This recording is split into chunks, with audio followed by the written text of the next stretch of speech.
हाँ जी दोस्तों, तो स्वागत है आप सभी का आज के अपने फ्री फास्ट ट्रैक बैच के अंदर। सर जिनको नहीं पता, अपना YouTube पे बिल्कुल फ्री ऑडिट का फास्ट ट्रैक बैच चल रहा है जिसमें अपन सब कुछ समझ तो रहे हैं, समझना तो है, साथ में याद भी कर रहे हैं। हाँ जी सर, अंडरस्टैंडिंग प्लस रट्टाफिकेशन। हाँ जी सर, याद भी अपन क्लास के अंदर ही कर रहे हैं, इंक्लूडिंग क्वेश्चन।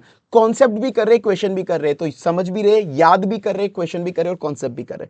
पर एक बार शुरू करने के पहले, आज का स्टैंडर्ड शुरू करने के पहले एक बार कुछ बात सुन लो। एक बार प्लीज, छोटी सी बात करूंगा, सुन लो। तो देखो, आपको पता है ऑडिट के अपने दो पार्ट होते हैं। एक होता है अदर ऑडिट, आप लोगों को पता है अदर ऑडिट होता है, और एक स्टैंडर्ड्स होते हैं। स्टैंडर्ड मतलब जो स्टैंडर्ड एंगेजमेंट स्टैंडर्ड है, एसएस, एसआरई, एसएई, एसआरएस, वो सारे एंगेजमेंट स्टैंडर्ड। और एक है अदर ऑडिट। तो ये दोनों आपको मैं फ्री के अंदर यूट्यूब पे प्रोवाइड कर रहा हूं।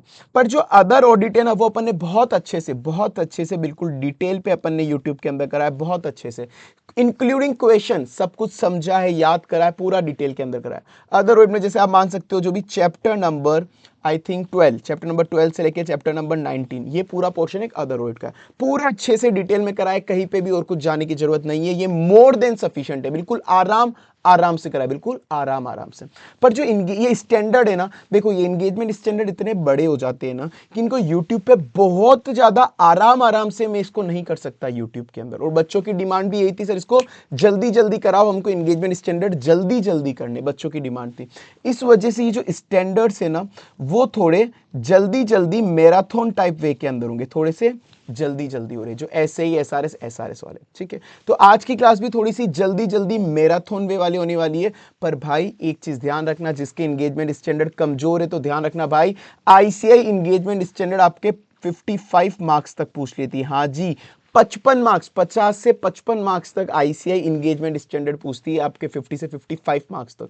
तो इनको डिटेल में करना बहुत ज्यादा जरूरी है। ऐसा नहीं कि मैं कुछ कवर्डनेस नहीं करूंगा, कुछ छुड़ाऊंगा नहीं, पर सब जल्दी जल्दी होगा। आज की कक्षा के अंदर सब कुछ जल्दी जल्दी होगा, क्योंकि बच्चे भी यही चाह रहे सर जल्दी कराओ। तो इनको, जिनको भी अब फिर डिटेल के अंदर करना है, तो भाई आप चाहो तो हमारा कोई दूसरा बैच ले सकते हो, कोई भी बैच सब्सक्राइब कर लेना, चाहे एग्जाम ओरिएंटेड हो या रेगुलर हो, दोनों के अंदर बहुत डिटेल में कराया। आप चाहे एग्जाम ओरिएंटेड भी लोगे तो भी बहुत डिटेल के अंदर कराया, क्योंकि ऐसे इनसे बहुत डीप में एमसीक्यू और केस सिनेरियो पूछती है, तो इनसे कॉम्प्रोमाइज आपको कभी भी नहीं करना। और जिनको बेसिक अंडरस्टैंडिंग है, हाँ सर एक बार वापस से करना है, तो वो अपना ये फटाफट वाला वीडियो देख सकते हो। बाकी रही बात अदर ऑडिट की, वो अपन ने बहुत ज्यादा डिटेल के अंदर करा है। ठीक है, और आपको जो नोट्स है वो भी फ्री के अंदर मैं प्रोवाइड करवा दूंगा। ये नोट्स भी आपको फ्री में टेलीग्राम चैनल वगैरह पे मिल जाएंगे नोट्स भी। ठीक है, तो टेलीग्राम चैनल पे आपको मैं नोट्स भी फ्री में प्रोवाइड करा दूंगा। तो चलो सर शुरू करते हैं, आइए। हाँ जी सर, तो आ जाइए अपने ऐसे सॉरी, हाँ चैप्टर नंबर 5 की ऑडिट एविडेंस वाला जो अब इसका मैराथन ले लेते हैं। चैप्टर नंबर 5 ऑडिट एविडेंस, इसके अंदर ए से 50, 500, 501, 505, 510, 530 और 550, ये ऐसे अपन अभी फटाफट से इसका मैराथन ले लेते हैं। सर सबसे पहले अपना ए से 500 क्या होता है सर? Audit evidences. तो सर ऑडिट एविडेंसेस क्या होता है? कोई भी इंफॉर्मेशन ऑडिटर ने यूज लिए, किस लिए? ताकि वो किसी कंक्लूजन या ओपिनियन पे पहुंच चुके, किसी कंक्लूजन या ओपिनियन पे पहुंच चुके, तो उसके लिए जो भी इंफॉर्मेशन उसने यूज ली वो होती है ऑडिट एविडेंसेस। तो information use by an auditor in arriving the conclusion is an, जिस पे उसका ओपिनियन बेस होता है, वो क्या होता है? Audit evidence. ऑडिट एविडेंस दो तरह के होते हैं सर। ऑडिट एविडेंसेस जो अकाउंटिंग रिकॉर्ड होते हैं ना, अकाउंटिंग रिकॉर्ड जिससे एफएस बनता है वो भी होते हैं, अकाउंटिंग रिकॉर्ड जिससे एफएस बनता है वो भी होते हैं, या फिर उसके अलावा अदर इंफॉर्मेशन वो भी हो सकते हैं। ठीक है, अब ये हमेशा क्या होता है? ये हमेशा सही होते हैं, सफिशिएंट एंड अप्रोप्रिएट होने चाहिए एविडेंस, हमेशा sufficient and appropriate. So sufficient मतलब क्या? सफिशिएंट मतलब क्वांटिटी सफिशिएंट होनी चाहिए, क्वांटिटी। अप्रोप्रिएट मतलब क्या? क्वालिटी अच्छी होनी चाहिए, क्या होनी चाहिए? क्वालिटी। तो सफिशिएंसी मतलब क्वांटिटी, अप्रोप्रिएट मतलब क्वालिटी। क्वांटिटी किस पर डिपेंड करती है? कि अगर एविडेंस, दो क्वांटिटी दो चीजों पर डिपेंड करती है। क्वांटिटी डिपेंड करती है एक तो एविडेंस की क्वालिटी कितनी है, क्वालिटी अच्छी है तो क्वांटिटी कम कर सकती हो। और एफएस में रोमम कितना है, रोमम ज्यादा है तो क्वांटिटी ज्यादा होगी। वैसे क्वालिटी किस पर डिपेंड करती है? क्वालिटी डिपेंड करती है रिलेवेंस एंड रिलायबिलिटी पे। अब सर उसके बाद रिलायबिलिटी, ऑडिट एविडेंस रिलायबल होंगे या नहीं होंगे, वो किस पर डिपेंड करेगा? अपन ने बोला था गॉड, अपन गॉड, एक अकेले गॉड भगवान ही सबसे ज्यादा रिलायबल है, तो god we are relying on you, god we are relying on you, GOD WI। तो जी से जनरेट इंटरनली हुए या एक्सटर्नल, जनरेट इंटरनली हुए या फिर एक्सटर्नल। ओ से ओरिजिनल डॉक्यूमेंट है या फिर फोटोकॉपी, ओरिजिनल डॉक्यूमेंट है या फोटोकॉपी, ओरिजिनल ज्यादा रिलायबल होंगे। डी से डायरेक्टली अपन ने ऑब्टेन करे या फिर इनडायरेक्टली ऑब्टेन करे, डायरेक्टली करेंगे ज्यादा रिलायबल होंगे। गॉड जी से जी सर, जनरेट कहाँ पे हुआ, जनरेट कैसे हुआ, इंटरनली या एक्सटर्नली? ओ से ऑप्टेन, ऑप्टेन कहाँ पे, ऑप्टेन कैसे करे हुए? डी से डायरेक्टली मिले या फिर डी से डायरेक्टली मिले फिर इनडायरेक्टली, ठीक है ना। तो ओरिजिनल है, फोटोकॉपी है, ओ से, फिर डी से डायरेक्टली है या फिर इनडायरेक्टली है। गोड वी, डब्ल्यू से रिटर्न है या ओरल है, डब्ल्यू से रिटर्न है या ओरल है। आई से इंडिपेंडेंट सोर्स है, आई से इंडिपेंडेंट सोर्स है। जी से जनरेट इंटरनली या एक्सटर्नल हुआ है। ओ से ओरिजिनल है या फिर कैसे है। डी से डायरेक्टली मिले या कैसे मिले। डब्ल्यू से रिटर्न में होने चाहिए, आई से इंडिपेंडेंट होना चाहिए। अगर कभी भी मुझे ऑडिट के एविडेंस पे, रिलायबिलिटी पे शक हुआ, कभी भी रिलायबिलिटी पे शक हुआ, तो कैसे शक हो सकता है कि एक एविडेंस दूसरे एविडेंस से इनकंसिस्टेंट है, एक एविडेंस दूसरे एविडेंस से तो इनकंसिस्टेंट है, या फिर उसकी रिलायबिलिटी पे शक है, या फिर उसकी रिलायबिलिटी पे शक है। उस केस के अंदर मैं पहले एडिशनल प्रोसीजर परफॉर्म करूंगा कि मैटर को रिजोल्व करूं। सर कभी कभी मैनेजमेंट एक्सपर्ट रख लेता है। एक्सपर्ट कौन होता है? मैनेजमेंट जो एफएस बनाने के लिए रखता है। मैनेजमेंट एक्सपर्ट एफएस में कुछ इन्फॉर्मेशन है, मतलब एक्सपर्ट से कुछ काम कराता है जो एफएस बनाने में मदद करेगा। Other than accounting and auditing, other than accounting and auditing, जो भी एक्सपर्ट यूज करती है entity to prepare the FS, to prepare the FS. तो ऑडिटर का क्या काम होता है? अगर एंटिटी ने एक्सपर्ट रखा है तो ऑडिटर क्या करेगा? ऑडिटर उसका सीसीओ यूए चेक करेगा। क्या चेक करेगा? CCO UA. क्या चेक करेगा sir? CCO UA, CCO UA check करेगा। ऑडिटर उसका सीसीओ यूए चेक करेगा। Competency, capability, objectivity, competency, capability, objectivity, competency, capability, objectivity, competency, capability, objectivity. तो यूए, यूए मतलब अंडरस्टैंडिंग और अप्रोप्रिएटनेस, अंडरस्टैंडिंग और अप्रोप्रिएटनेस। तो सीसीओ यूए चेक करना है, कंपिटेंसी, कैपेबिलिटी, ऑब्जेक्टिविटी, और यू से अंडरस्टैंडिंग, ए से अप्रोप्रिएटनेस। तो कंपिटेंसी, कैपेबिलिटी, ऑब्जेक्टिविटी कैसे चेक करते हैं? बहुत सिंपल था सर। मैंने बनाया था ऑडिटर वहां पे उसके उसके गर्दन पे हाथ डालेगा, उसके गर्दन पे हाथ डालेगा, उससे डिस्कस करेगा, उसी से डिस्कस करेगा। और भाई तो कितना क्वालिफाई है, और भाई तो कितना क्वालिफाई है, तूने कोई बुक छापी है क्या, तूने कोई बुक छापी है क्या? तो अपन उसी से गर्दन पे हाथ डाल के उसी से डिस्कस करेंगे, उसी की गर्दन पे हाथ डाल के उसी पे डिस्कस करेंगे। और भाई तो कितना क्वालिफाई है, और भाई तो कितना क्वालिफाई, एक्सपर्ट की क्वालिफिकेशन क्या है, तूने कोई बुक छापी है क्या, तूने कोई बुक छापी है क्या, तो कोई पब्लिश बुक वगैरह उसने करी है क्या? 3 पॉइंट सिंपल यही याद हो गया। उसके गले पे हाथ रख के डिस्कस करा अपन ने, और भाई तो कितना क्वालिफाई, तूने कोई बुक छापी है क्या? उसके बाद किसी और ने अगर उस मैनेजमेंट एक्सपर्ट को यूज लिया है तो उससे डिस्कस कर लो, या फिर मैंने खुद ने ही कभी जिंदगी में पहले उसको यूज लिया है तो मेरा क्या एक्सपीरियंस था, मेरा क्या एक्सपीरियंस था। तो या तो किसी और ने यूज लिया है तो उससे डिस्कस कर लो, डिस्कस विद अदर, या फिर मैंने ही कभी उसको जिंदगी में पहले यूज लिया है तो मेरा एक्सपीरियंस पिछली बार का क्या था, प्रीवियस बार का। सिंपल है, ठीक है सर। ऐसे सीसीओ डिसाइड कर लेंगे, कंपिटेंसी, कैपेबिलिटी, ऑब्जेक्टिविटी। फिर अब यूए अपन को यूए अंडरस्टैंडिंग देखनी, काम की अप्रोप्रिएटनेस, अंडरस्टैंडिंग और अप्रोप्रिएटनेस देखनी है अपन को। तो सर पहले तो मैंने कहा था कि आपको ना एक इसकी ट्रिक बताई थी मैंने। तो ये क्या करता है, वो बंदा क्या करता है, वो बंदा डाटा लेता है, मतलब जो एक्सपर्ट होता है वो क्या करता है, डाटा लेता है, डाटा पे कोई अजम्पशन एंड मेथड लगाएगा, डाटा पे कोई, मैंने ट्रिक बताई थी आपको, डाटा पे अजम्पशन एंड मेथड लगाता है, डाटा पे अजम्पशन एंड मेथड लगाता है, फिर फाइनली अपना कंक्लूजन दे देता है, फाइनली अपना कंक्लूजन देता है। वो क्या करेगा, पहले डाटा को लिया, डाटा को लिया, उस डाटा पे कोई अजम्पशन मेथड लगाया, उस डाटा पे कोई अजम्पशन मेथड लगाया, फिर फाइनली अपना कंक्लूजन दे दिया, फाइनली अपना कंक्लूजन दे दिया, फाइनली अपना कंक्लूजन दे दिया। तो वो क्या देखेगा, 2 पॉइंट तो इससे बन गए, 2 पॉइंट तो इससे बन गए कि जो डाटा लिया, ये देखो डाटा लिया, वो डाटा का सोर्स क्या था, डाटा का सोर्स क्या था, डाटा का सोर्स क्या था, जो अजम्पशन मेथड लगाया वो सही थे नहीं थे, assumption and method, assumption method. तो 2 पॉइंट तो इससे बन गए, ठीक है। और साथ में मुझे अंडरस्टैंडिंग लेनी है कि उसने उसने जो भी वो बंदा है, जैसे चार्टर्ड अकाउंटेंट अगर होता है तो उस पर स्टैंडर्ड ऑडिटिंग लगता है, तो वैसे ही अगर जो दूसरा एक्सपर्ट है उस पर भी क्या प्रोफेशनल स्टैंडर्ड लगते हैं क्या, और वो स्पेशलिटी, उसकी स्पेशलिटी किसके अंदर, स्पेशलाइज एरिया किसमें। तो अंडरस्टैंडिंग में मैंने क्या बोला, जो ट्रिक बताई हुई पहले मैंने तुमको, डाटा पे अजम्पशन मेथड लगाता है, फिर कंक्लूजन देता है, डाटा लिया, डाटा पे अजम्पशन मेथड लगाया, कंक्लूजन देता है। तो 2 पॉइंट तो डाटा और अजम्पशन मेथड के हो गए, 2 पॉइंट डाटा और अजम्पशन मेथड के हो गए।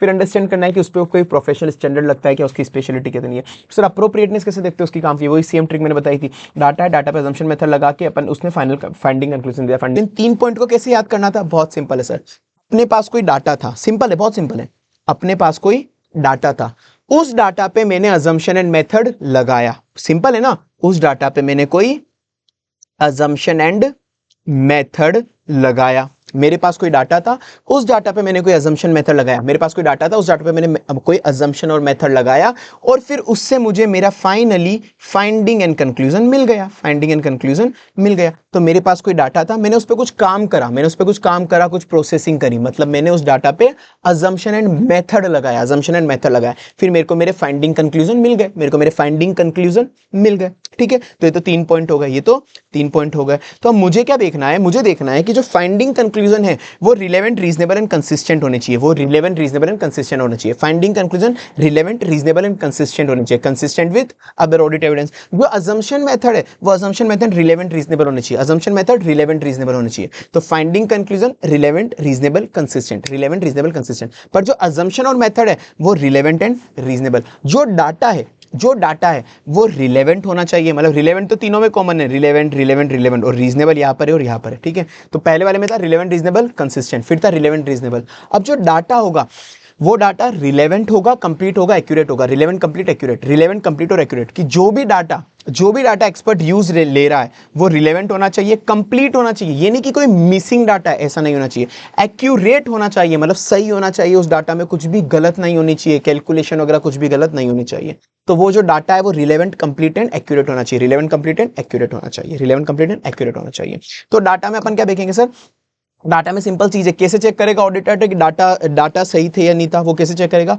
ऑडिटर देखेगा कि एक्सपर्ट ने जो भी डाटा बनाया था, एक्सपर्ट ने जो भी डाटा यूज में लिया था, ऑडिटर ने जो भी डाटा, एक्सपर्ट ने जो भी डाटा यूज में लिया था, एक्सपर्ट ने जो भी डाटा यूज में लिया था, वो डाटा, जैसे for an example financial statement, expert ने कोई फाइनेंशियल स्टेटमेंट यूज लिए थे, तो वो फाइनेंशियल स्टेटमेंट बनाते वक्त कंपनी के अंदर फाइनेंशियल स्टेटमेंट बनाया ना, तो फाइनेंशियल स्टेटमेंट बनाते वक्त इंटरनल कंट्रोल अच्छे थे या खराब थे? इंटरनल कंट्रोल अच्छे थे या खराब थे? अगर फाइनेंशियल स्टेटमेंट बनाते वक्त इंटरनल कंट्रोल खराब थे, मतलब वो पूरा का पूरा डाटा ही खराब था, पूरा का पूरा डाटा ही खराब था, तो मैनेजमेंट एक्सपर्ट का जो काम है वो भी खराब ही होगा, क्योंकि वो जो डाटा यूज में ले रहा है वो खराब है, वो जो डाटा यूज में ले रहा है वो खराब है, तो उसका काम भी खराब ही होगा, उसका काम भी खराब ही होगा। तो देखेगा कि जो भी डाटा है उसका ओरिजिन क्या है, उस डाटा का ओरिजिन क्या है, उसको बनाते वक्त इंटरनल कंट्रोल कितने थे, उस डाटा को बनाते वक्त इंटरनल कंट्रोल कितने थे, साथ में वो डाटा कंप्लीट है या नहीं, डाटा कंप्लीट है या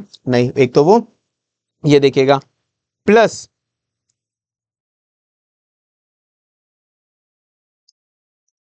assumption and method, assumption method के अंदर क्या देगा? रिलेवेंट एंड रीजनेबल, मतलब वो देखेगा कि जो भी अजम्पशन एंड मेथड है, मतलब जो भी अजम्पशन मेथड है, कि एक्सपर्ट ने कोई भी अजम्पशन लगाया, एक्सपर्ट ने अजम्पशन लगाया कि जनरली जो रिटायरमेंट होती है ना पर्सन की, वो 65 ईयर की एज में होती है, पर असली में जो कंपनी के अंदर, मतलब उसको कोई ग्रेच्युटी वैल्यूएशन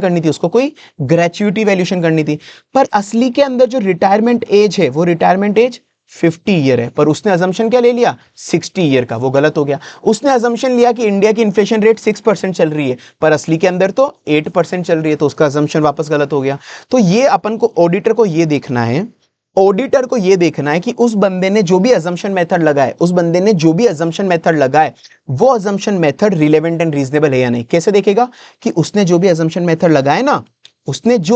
मेथड लगाए अपने वाले एक्सपर्ट ने, क्या बाकी एक्सपर्ट भी वही अजम्पशन मेथड लगाते हैं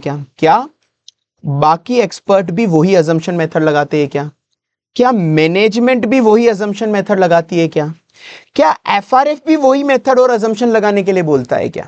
तो अपन को क्या देखना है कि अपने वाले एक्सपर्ट ने जो अजम्पशन मेथड लगाए, अपने वाले एक्सपर्ट ने जो अजम्पशन मेथड लगाए, क्या बाकी एक्सपर्ट भी वही अजम्पशन मेथड लगाते हैं क्या मैनेजमेंट भी वही अजम्पशन मेथड लगाता है क्या एफआरएफ भी वही अजम्पशन मेथड लगाने के लिए बोलता है क्या? तो ये देखो कि क्या बाकी एक्सपर्ट भी वही लगाते हैं क्या, मतलब it is generally accepted with in experts field, जो उसने अजम्पशन लगाए वो जनरली एक्सेप्टेड है बाकी एक्सपर्ट्स के लिए भी, ठीक है।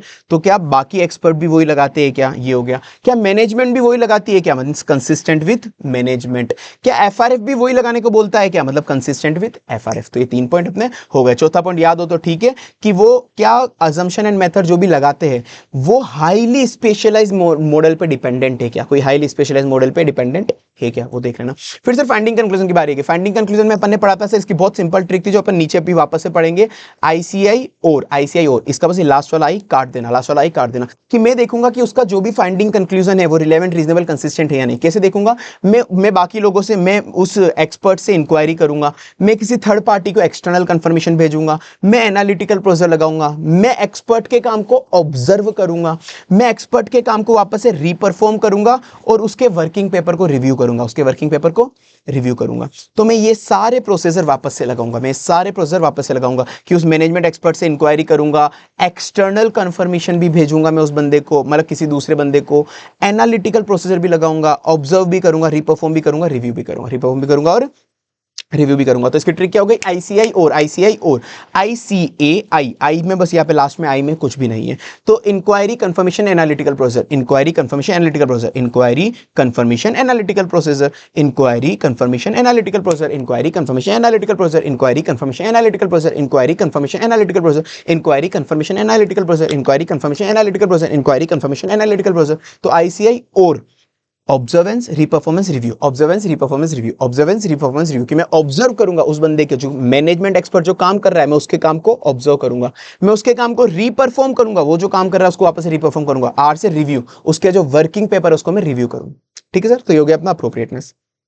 तो ये क्वेश्चन भी उसका वही आएगा। ऐसे 620 के अंदर भी सेम पॉइंट है। ऐसे 620 में वापस से नहीं पढ़ाऊंगा कि ऑडिटर एक्सपर्ट का अगर कभी भी रिलेवेंट रीजनेबलनेस देखना है अजम्पशन एंड मेथड का, तो ये वाला पॉइंट है। ठीक है, तो ऐसे 640 के भी 620 के पॉइंट भी यहाँ पर कवर हो गए ऑडिटर एक्सपर्ट वाले।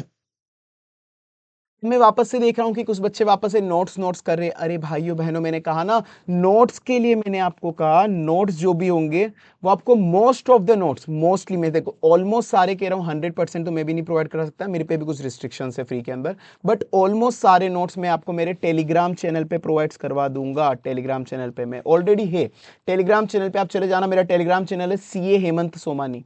आप टेलीग्राम पे जाके सर्च करोगे CA हेमंत सोमानी, ऊपर ग्लोबल सर्च का ऑप्शन आता है ना सर्च का, वहां पर CA हेमंत सोमानी सर्च करना, टेलीग्राम चैनल पे जाना मेरे, वहां पे आपको ऑलमोस्ट सारे नोट्स मिल जाएंगे। देखो 100% तो नहीं पर ऑलमोस्ट सारे मिल जाएंगे। ठीक है, सबकी PDF आपको फ्री में अवेलेबल हो जाएगी। वहां पर भी आप पूछना मत सर कहाँ है कहाँ है, अरे भाई वहां पर टेलीग्राम चैनल पे जाते हो तो ऊपर एक ऑप्शन नहीं आता मीडिया या फिर फाइल्स का, मीडिया और फाइल्स का ऑप्शन आता है, मेरे टेलीग्राम चैनल पे जाने के बाद अंदर आएगा, तो वहां पर आपको मिल जाएंगे, स्क्रॉल करना PDF मिल जाएगी बहुत सारी फ्री में। ठीक है ना, अब चलो वापस से आ जाओ क्लास में।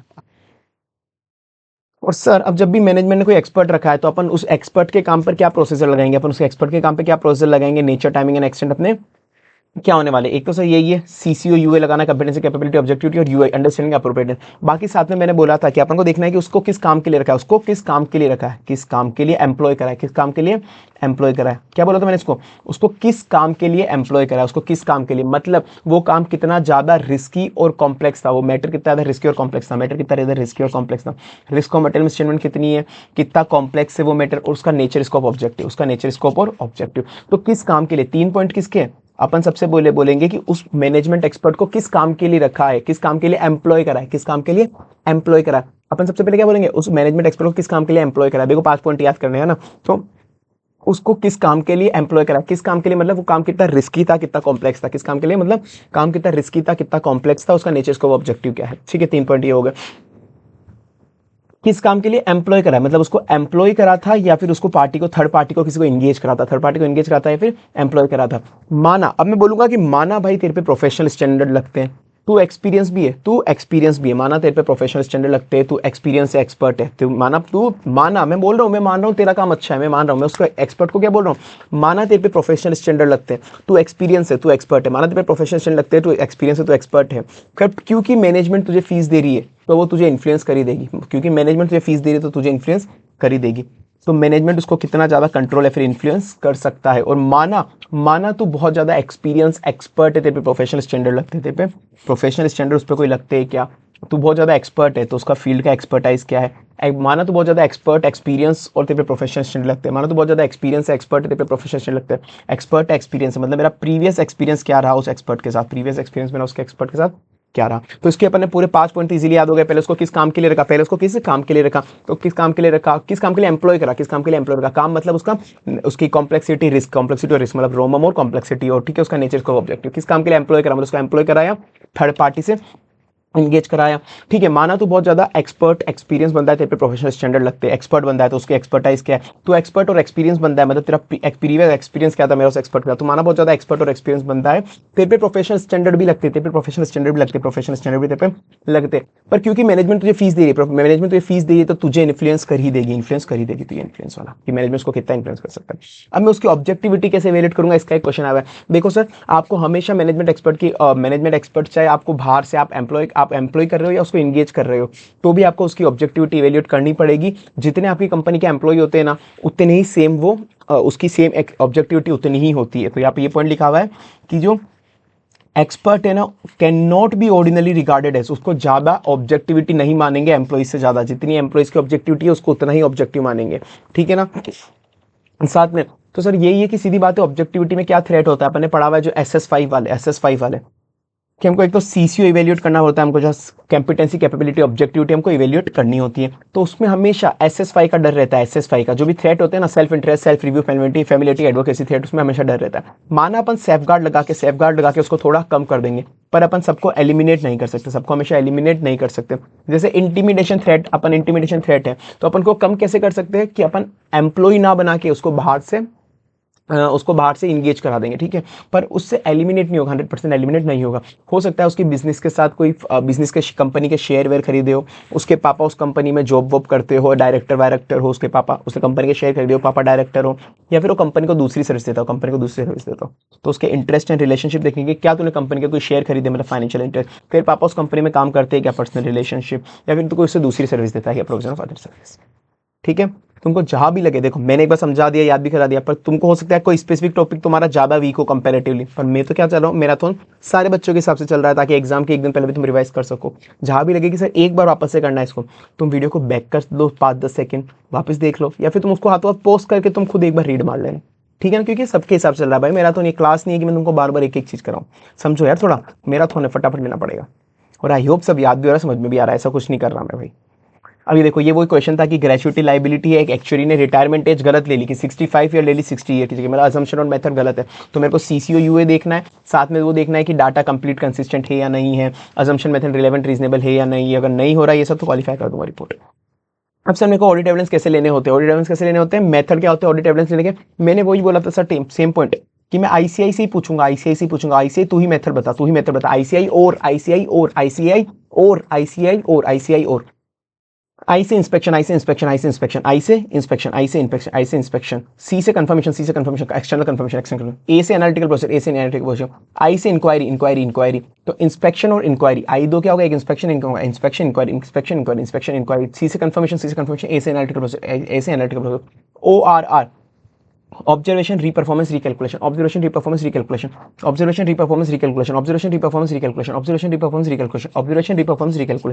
ठीक है। तो इंस्पेक्शन में किस किस का कर सकता हूँ, इंस्पेक्शन में डॉक्यूमेंट वगैरह का कर सकता हूँ, असेट का कर सकता हूँ, डॉक्यूमेंट का कर सकता हूँ, असेट का कर सकता हूँ। तो इंस्पेक्शन से मुझे कुछ चीजें पता पड़ जाती है, कुछ चीजें नहीं पता पड़ती है। जैसे क्या, अगर मैंने किसी रिकॉर्ड का, अगर मैंने मशीन का इंस्पेक्शन करा, तो मेरे को उसकी एग्जिस्टेंस तो पता पड़ गई, एग्जिस्ट करती है वो, पर असली में मैं ही ओनर हूँ या फिर इसकी वैल्यू क्या है वो पता नहीं पड़ेगी। जैसे अगर मैंने किसी टेंजिबल एसेट का वैल्यूएशन करा तो उसकी एग्जिस्टेंस पता पड़ गई, पर मुझे ये नहीं पता पड़ा कि मेरी असली में वो राइट एंड ऑब्लिगेशन मेरी और वैल्यूएशन क्या है। एक्सटर्नल कंफर्मेशन क्या होता है, डायरेक्ट रिस्पॉन्स किसी थर्ड पार्टी से ले लेते हैं, ये अपन अमाउंट वगैरह के लिए भी ले सकते हैं, या फिर कोई टर्म्स एंड कंडीशन कंफर्म करनी है तो उसके लिए भी ले सकते हैं, टर्म्स और कंडीशन के लिए भी ले सकते हैं, अकाउंट बैलेंस के लिए भी ले सकते हैं। साथ में अपन उससे पूछ सकते हैं कोई भी चीज मिसिंग है क्या, मतलब कोई भी अब्सेंस ऑफ कंडीशन का भी ले सकते हैं, क्या बोला था, अब्सेंस ऑफ सर्टेन कंडीशन का भी कंफर्मेशन ले सकते हैं। अपन उससे पूछ लेंगे कि इस एग्रीमेंट के अलावा तुम्हारा कोई साइड एग्रीमेंट तो नहीं है, तुम्हारा और कोई साइड एग्रीमेंट तो नहीं है।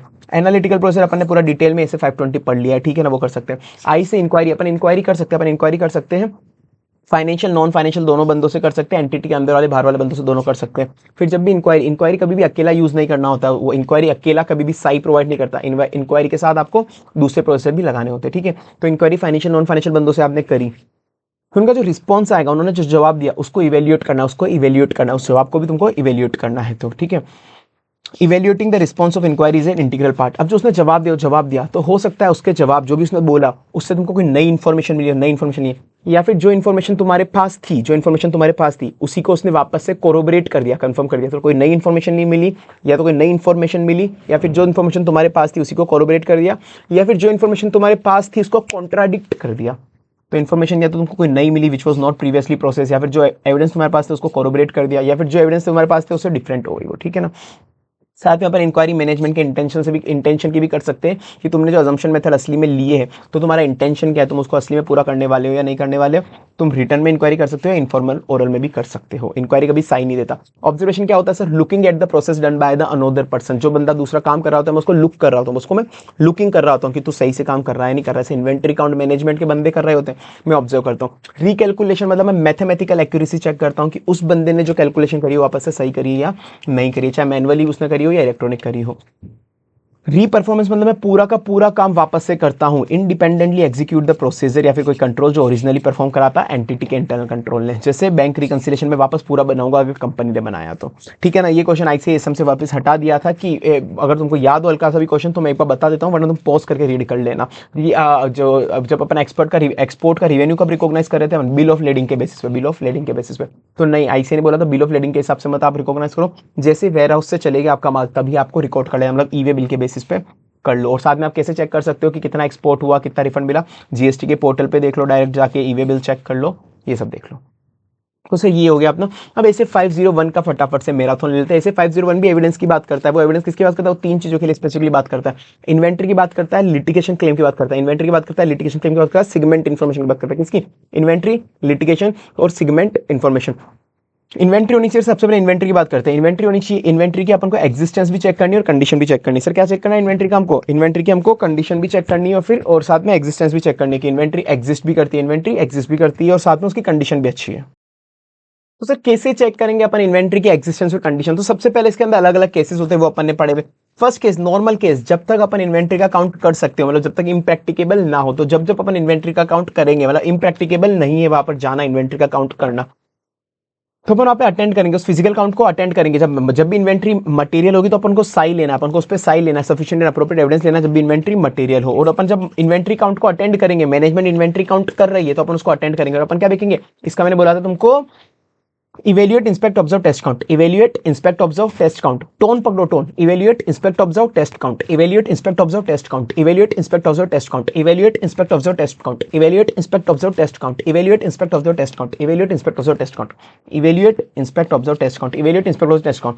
मैंने क्या करूंगा? Evaluate, inspect, observe, test count. Finally जो इन्वेंट्री काउंट हो गया, फाइनली जो इन्वेंट्री काउंट हो गया उसको देखूंगा क्या वो फिजिकल रिकॉर्ड के अंदर भी सेम उतना का उतना है या नहीं। फाइनल इन्वेंट्री काउंट जो भी होगा वो एक्चुअल इन्वेंट्री काउंट के रिजल्ट से मैच हो रहा है या नहीं हो रहा। ठीक है। Evaluate, inspect, observe, test count. Evaluate करूंगा कि मैनेजमेंट ने जो इंस्ट्रक्शन दिए है काउंट करने के लिए वो सही है या नहीं और वो फॉलो हो रहे हैं। इवेल्युएट करूंगा मैनेजमेंट के इंस्ट्रक्शन काउंट करने के लिए। ऑब्जर्व करूंगा कि जो भी मैनेजमेंट काउंट कर रही है उसके प्रोसेस को ऑब्जर्व करूंगा। Evaluate, inspect, observe, test count, तो इंस्पेक्ट करूंगा इन्वेंट्री को, टेस्ट काउंट भी करूंगा इन्वेंट्री का। फिर फाइनली जो भी काउंट का फिजिकल काउंट का रिजल्ट है उसको इन्वेंट्री के चेक कर लूंगा रिकॉर्ड से।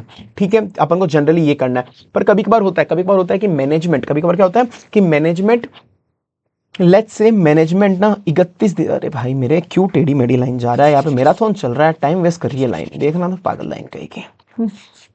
तो यहाँ पर देखो, सबसे पहले 31 मार्च को मुझे इन्वेंट्री का काउंट करना चाहिए था, पर किसी रीजन से 31 मार्च को मैनेजमेंट काउंट नहीं कर पाई। वो कब कर रही है? वो कर रही है 5 अप्रैल को, 5 अप्रैल को। तो बीच में 5 दिन का गेप आ गया, बीच में 5 दिन का गेप आ गया। तो जब मैनेजमेंट अल्टरनेट डे पे किसी दूसरे डेट पे काउंट करिए कि हाँ इस डेट पे काउंट करना पॉसिबल नहीं हो पाया, तो उनको क्या देखना है कि इसके बीच के ट्रांजेक्शन जो इंटरिम पीरियड, इसको क्या बोलते हैं? इंटरवेनिंग पीरियड, मतलब डेट ऑफ फाइनेंशियल स्टेटमेंट और जब असली में अपन काउंट करें उस जो बीच के ट्रांजेक्शन है वो प्रॉपर्ली रिकॉर्ड हो गए हैं, तो उसको अपन बैक डेटेड एडजस्टमेंट कर लेंगे। इस बीच की पीरियड में जो भी सेल हुई होगी तो इधर से अपन इसकी इन्वेंट्री से अपन पीछे की इन्वेंट्री कैलकुलेट कर लेंगे, जो भी सेल हुई उसको ऐड कर लेंगे, परचेज हुई इसको माइनस कर लेंगे, ताकि 5 अप्रैल से अपन 3 अप्रैल की 31 मार्च की इन्वेंट्री पे पहुंच सके। तो अपन बस ये देखेंगे कि इसके बीच के जो भी ट्रांजेक्शन अप्रोप्रिएटली रिकॉर्ड हो गए या नहीं हो गए हैं। तो ऊपर अबाउ प्रोसीजर के साथ साथ, evaluate, inspect, observe, test count के साथ साथ अपन देखेंगे कि चेंजेस जो भी इन्वेंट्री के वो प्रॉपर्ली रिकॉर्ड हो गए हैं, चेंजेस जो भी वो प्रॉपर्ली रिकॉर्ड हो गए हैं between count date and FS date, between count date and FS date. Plus साथ में परपेचुअल इन्वेंट्री होती है, क्योंकि परपेचुअल इन्वेंट्री होती है तो अपन को परपेचुअल इन्वेंट्री में आरआरआर चीज चेक करनी होती है। क्या चेक करनी होती है? आरआरआर।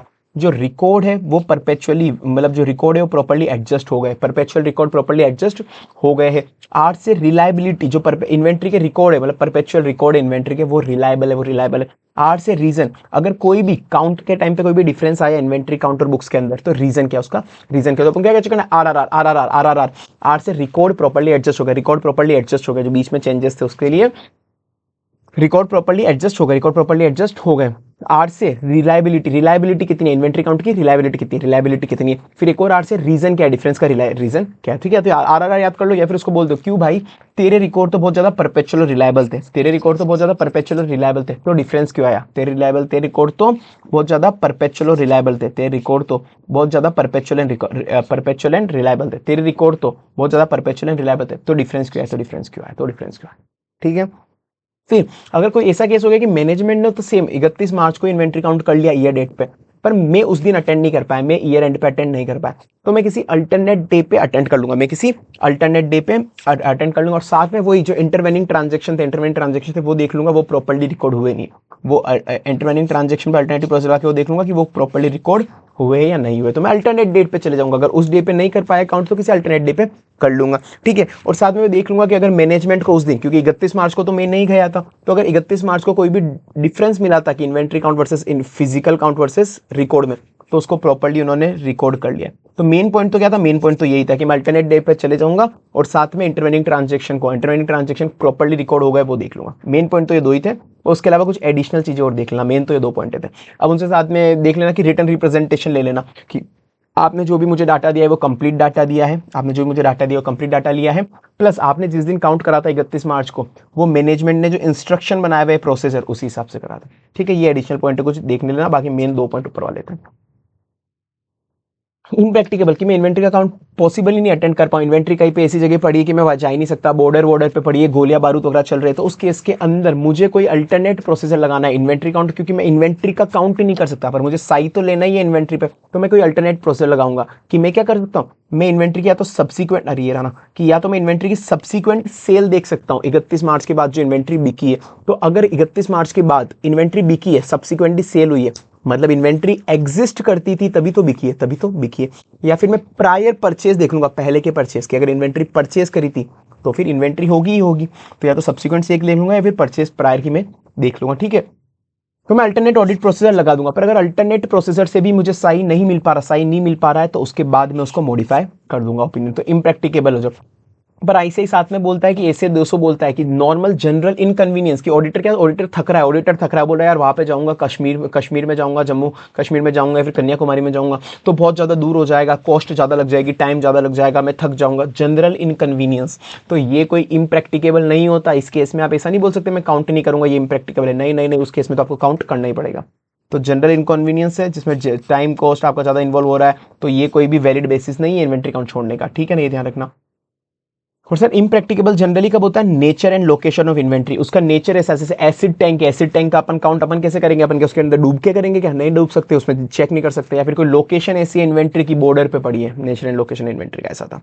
इन्वेंट्री अगर थर्ड पार्टी के पास है, कि इन्वेंट्री अपनी इन्वेंट्री किसी दूसरी पर्सन के पास पड़ी, तो बेसिक चीज अपन उसको कंफर्मेशन मंगा लेंगे, अपन उससे एक्सटर्नल कंफर्मेशन मंगा लेंगे कि भाई तू कंफर्म कर दे कि इसकी इन्वेंट्री इतनी तेरे पास पड़ी है। और फिर भी अगर एक्सटर्नल कंफर्मेशन से काम नहीं चल रहा, अपन को उसकी रिलायबिलिटी पे डाउट है, अपन को उसकी इंटीग्रिटी और ऑब्जेक्टिविटी पे डाउट है, जहां पर इन्वेंट्री पड़ी हुई है उस बंदे पे आए दिन इनकम टैक्स के छापे वगैरह, मनी लॉन्ड्रिंग के छापे पड़ते हैं, तो उस केस के अंदर अपन क्या करेंगे, उस केस के अंदर अपन एडिशनल प्रोसीजर करेंगे, जैसे मैं खुद चले जाऊंगा इन्वेंट्री काउंट करने, किसी और को भेज दूंगा, मैं खुद चले जाऊंगा इन्वेंट्री काउंट करने, किसी और को भेज दूंगा, किसी और को मतलब वहां का जो सर्विस ऑडिटर होगा, दूसरा ऑडिटर मतलब उसका सर्विस ऑडिटर होगा, उससे इंटरनल कंट्रोल पे एश्योरेंस ले लूंगा, उसके इंटरनल कंट्रोल पे एश्योरेंस ले लूंगा कि उसके यहाँ पे जो इंटरनल कंट्रोल है विथ रिस्पेक्ट टू इन्वेंट्री वो अच्छे हैं। तो या तो मैं खुद चले जाऊंगा, दूसरे को भेज दूंगा, मैं खुद चले जाऊंगा इन्वेंट्री काउंट करने, दूसरे को भेज दूंगा, मतलब जो दूसरा बंदा है, मतलब जो दूसरा बंदा है वहां पर, तो दूसरा बंदा जब भी जो जा रहा है, मतलब दूसरा बंदा मतलब सर्विस ऑडिटर से इंटरनल कंट्रोल से मंगवा लूंगा, ठीक है ना, ये कर सकता हूँ। या फिर बेसिक चीज है कि अगर मैंने वहां पे इन्वेंट्री रखी है तो उसने कोई वेयर हाउस की रिसिप्ट वगैरह दी होगी, वेयर हाउस की रिसिप्ट मतलब कॉरेस्पॉन्डेंस चेक कर लूंगा,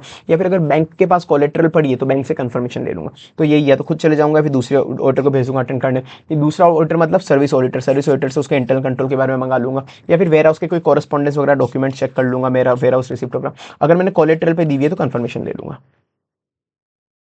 ये क्वेश्चन ये बोल रहा है कि मैनेजमेंट ने ऑलरेडी इन्वेंट्री काउंट कर ली तो ऑडिटर नहीं करना चाह रहा कि वो डुप्लीकेशन ऑफ वर्क होगा, नहीं उसको जाना पड़ेगा वहाँ पर, वही चीज़ें देखनी है। कोई इसमें काम का क्वेश्चन है क्या कि मैनेजमेंट ठीक है कोई अदर डेट पे अगर काउंट करा है तो क्या करना है।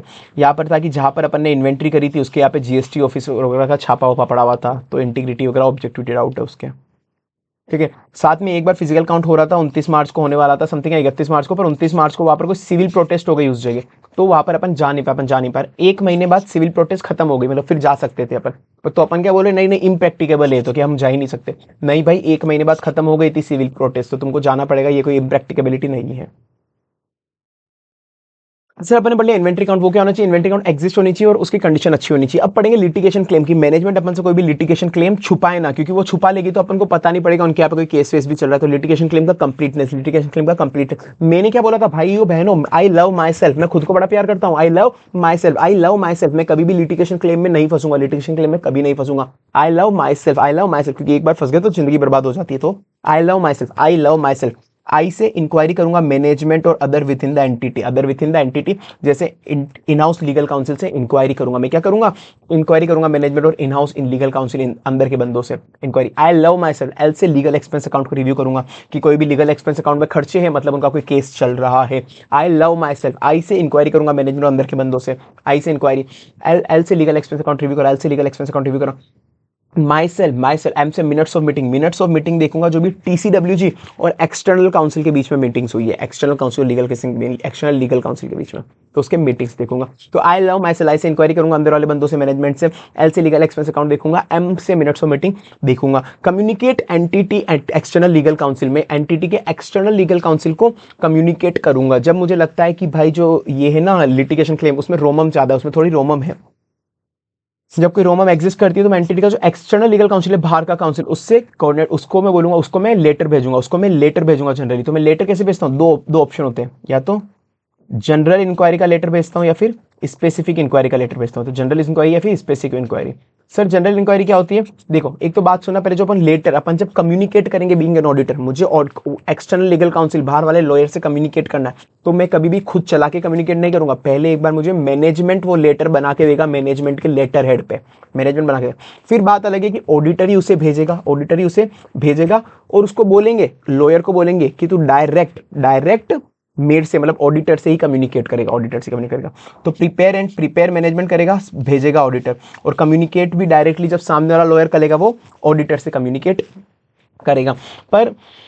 पर आधी बार ऐसा हो सकता है कि सामने वाली पार्टी जब मना कर दे, सामने वाला लॉयर है वो मना कर दे कि मैं ऑडिटर से कम्युनिकेट नहीं करूंगा, या फिर उसकी जो लीगल काउंसिल बॉडी है, जैसे बार काउंसिल वगैरह, वो रोकती हो, तो उस केस के अंदर कि आप ऑडिटर से कम्युनिकेट नहीं कर सकते, उस केस के अंदर मुझे अल्टरनेट ऑडिट प्रोसीजर करने पड़ेंगे, और अगर मैं अल्टरनेट ऑडिट प्रोसीजर भी नहीं कर पा रहा हूँ, तो मैं मॉडिफाई ओपिनियन कर दूंगा, ओपिनियन मॉडिफाई कर दूंगा। अब मैंने बोला था आप दो तरह से कम्युनिकेट कर सकते हो, कैसे कम्युनिकेट कर सकते हो आप, जनरल इंक्वायरी और स्पेसिफिक इंक्वायरी, दो तरह के लेटर भेज सकते हो। जनरल इंक्वायरी मतलब कि मैंने खुद ने कुछ नहीं बोला, मैंने डायरेक्ट सब कुछ लीगल काउंसिल पे पटक दिया सब कुछ, कि भाई लीगल काउंसिल तू ही बता इनके पास कौन कौन से लिटिगेशन क्लेम है, कौन कौन से लिटिगेशन क्लेम है, तुमको तेरा असेसमेंट क्या है, तुम हारने वाले हो जीतने वाले हो, और कितनी कॉस्ट लगेगी, सब कुछ तू ही बता, कि भाई तू ही बता कि तुम्हारे यहाँ पे कौन कौन से लिटिगेशन एंड क्लेम चल रहे हैं, तुम हारने वाले हो या जीतने वाले हो, तुम्हारा असेसमेंट बताओ आउटकम का, कि तुम हारने वाले हो जीतने वाले, कौन कौन से केस चल रहे हैं, तुम हारने वाले हो जीतने वाले, उसका आउटकम बताओ, और कितनी कॉस्ट लगेगी, एस्टिमेट ऑफ फाइनेंशियल इंप्लीकेशन। पर कभी कभार ऐसा होता है कि जनरल इंक्वायरी का रिप्लाई वो लोग नहीं करते, क्योंकि उनके जो बार काउंसिल वगैरह होती है लॉयर की, वो मना करती है कि जनरल इंक्वायरी का रिप्लाई मत करो। तो उस केस में अपन को स्पेसिफिक इंक्वायरी का लेटर भेजना होता है, कि स्पेसिफिक जो केसेस के बारे में आपको पूछना है, जैसे मैं ऑडिटर हूं, मुझे स्पेसिफिक 2-3 केस के बारे में पूछना है, तो मैं 2-3 केस के बारे में लिख के भेजूंगा कि देख ये लिटिगेशन एंड क्लेम है, इसके बारे में मैनेजमेंट बोल रही है कि मैनेजमेंट जीतेगी और उसकी इतनी कॉस्ट लगेगी, मैनेजमेंट जीतेगी और इतनी कॉस्ट लगेगी, तू क्या बोलता है, मतलब मैनेजमेंट का असेसमेंट क्या है और मैनेजमेंट कितनी कॉस्ट बता रही है, तो तेरा असेसमेंट क्या है। तो जब अनलाइकली है कि एक्सटर्नल काउंसिल रिप्लाई करेगी अपन को जनरल इंक्वायरी का और सिग्निफिकेंट रिस्क है, तो अपन स्पेसिफिक इंक्वायरी भेजते हैं। क्या भेजते हैं, स्पेसिफिक इंक्वायरी। उसमें लिटिगेशन एंड क्लेम बताते हैं, देखो ये लिटिगेशन एंड क्लेम है, मैनेजमेंट बोल रही है, मैनेजमेंट असेसमेंट बोल रही है कि मैनेजमेंट जीतेगी हारेगी और कितनी कॉस्ट है। मैनेजमेंट का असेसमेंट क्या है कि अपन ये केसेस है, मैनेजमेंट का असेसमेंट ये है, ये केसेस है, मैनेजमेंट का असेसमेंट ये। तेरा असेसमेंट क्या है, मतलब रीजनेबलनेस ऑफ मैनेजमेंट असेसमेंट। तू बता कि मैनेजमेंट सच बोल रही है या झूठ, reasonableness of management assessment.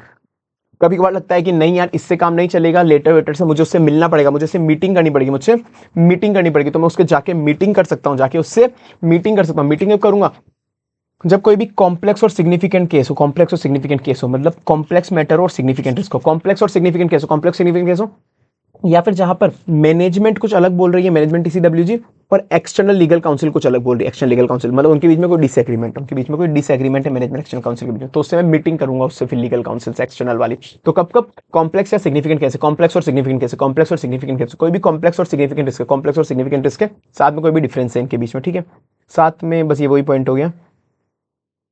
Auditor directly communicate करना चाहता है तो उसने क्या करा, उसने ऑडिटर से डायरेक्टली खुद ने अपने लेटर हेड पे कम्युनिकेट कर दिया। नहीं भाई, वो लेटर जो बनाएगी लेटर मैनेजमेंट बनाएगी, ठीक है ना, prepare by management, sent auditor करेगा और रिप्लाई भी वो डायरेक्ट ऑडिटर को देगा, वो बात अलग है। अब सर सिगमेंट इन्फॉर्मेशन, अब सिगमेंट इन्फॉर्मेशन की बारी है। तो सिगमेंट इन्फॉर्मेशन जो होना चाहिए ना, उसका प्रेजेंटेशन एंड डिस्क्लोजर देखना है कि एज पर एफआरएफ हुआ है नहीं हुआ। पर जब सिगमेंट को अपन प्रेजेंट करते हैं, सिगमेंट की इन्फॉर्मेशन को प्रेजेंट करते हैं, तो मैनेजमेंट बहुत तरह के मेथड यूज लेती है, बहुत सारे तरह के मेथड होते हैं उनके पास कि सिगमेंट इन्फॉर्मेशन को किस तरह से प्रेजेंट करना है। उनके पास बहुत तरह के मेथड होते हैं। तो अपन को देखना है जो उन्होंने मेथड लिया वो अप्रोप्रिएट है, उस मेथड को समझना है, उस मेथड को समझना है कि वो मेथड अप्रोप्रिएट है, एज पर एफआरएफ है, एज पर एफआरएफ है, ठीक है ना।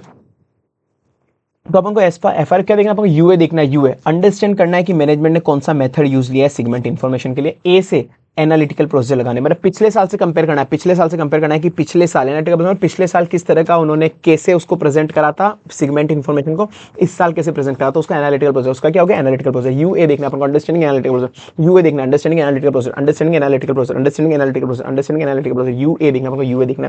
तो अपन को यूए देखना, यू क्या करना है, अंडरस्टैंड करना है मैनेजमेंट ने कौन सा मेथड यूज लिया है। ए से एनालिटिकल प्रोसेस अंडरस्टैंड करना है मैनेजमेंट ने कौन सा मेथड यूज लिया है। ए से एनालिटिकल प्रोसेस करना है, ए से एनालिटिकल प्रोसेस करना है। यू से अंडरस्टैंड करना है अपन को मैनेजमेंट ने कौन सा मेथड यूज लिया, और ए से एनालिटिकल प्रोसेस करना है, ठीक है। तो अपन को क्या अंडरस्टैंड करना है कि जो भी डिस्क्लोजर है वो एज पर एफआरएफ है, और कुछ अपन टेस्ट एप्लीकेशन कर देंगे, उस मेथड की टेस्ट एप्लीकेशन कर देंगे। बाकी मेनली अपन को क्या करना है, यूए करना है, यूए करना, अंडरस्टैंड करना है मैनेजमेंट ने कौन सा मेथड लिया है, और वो एज पर एफआरएफ है, वो एज पर एफआरएफ है, ठीक है ना, वो मेथड एज पर एफआरएफ।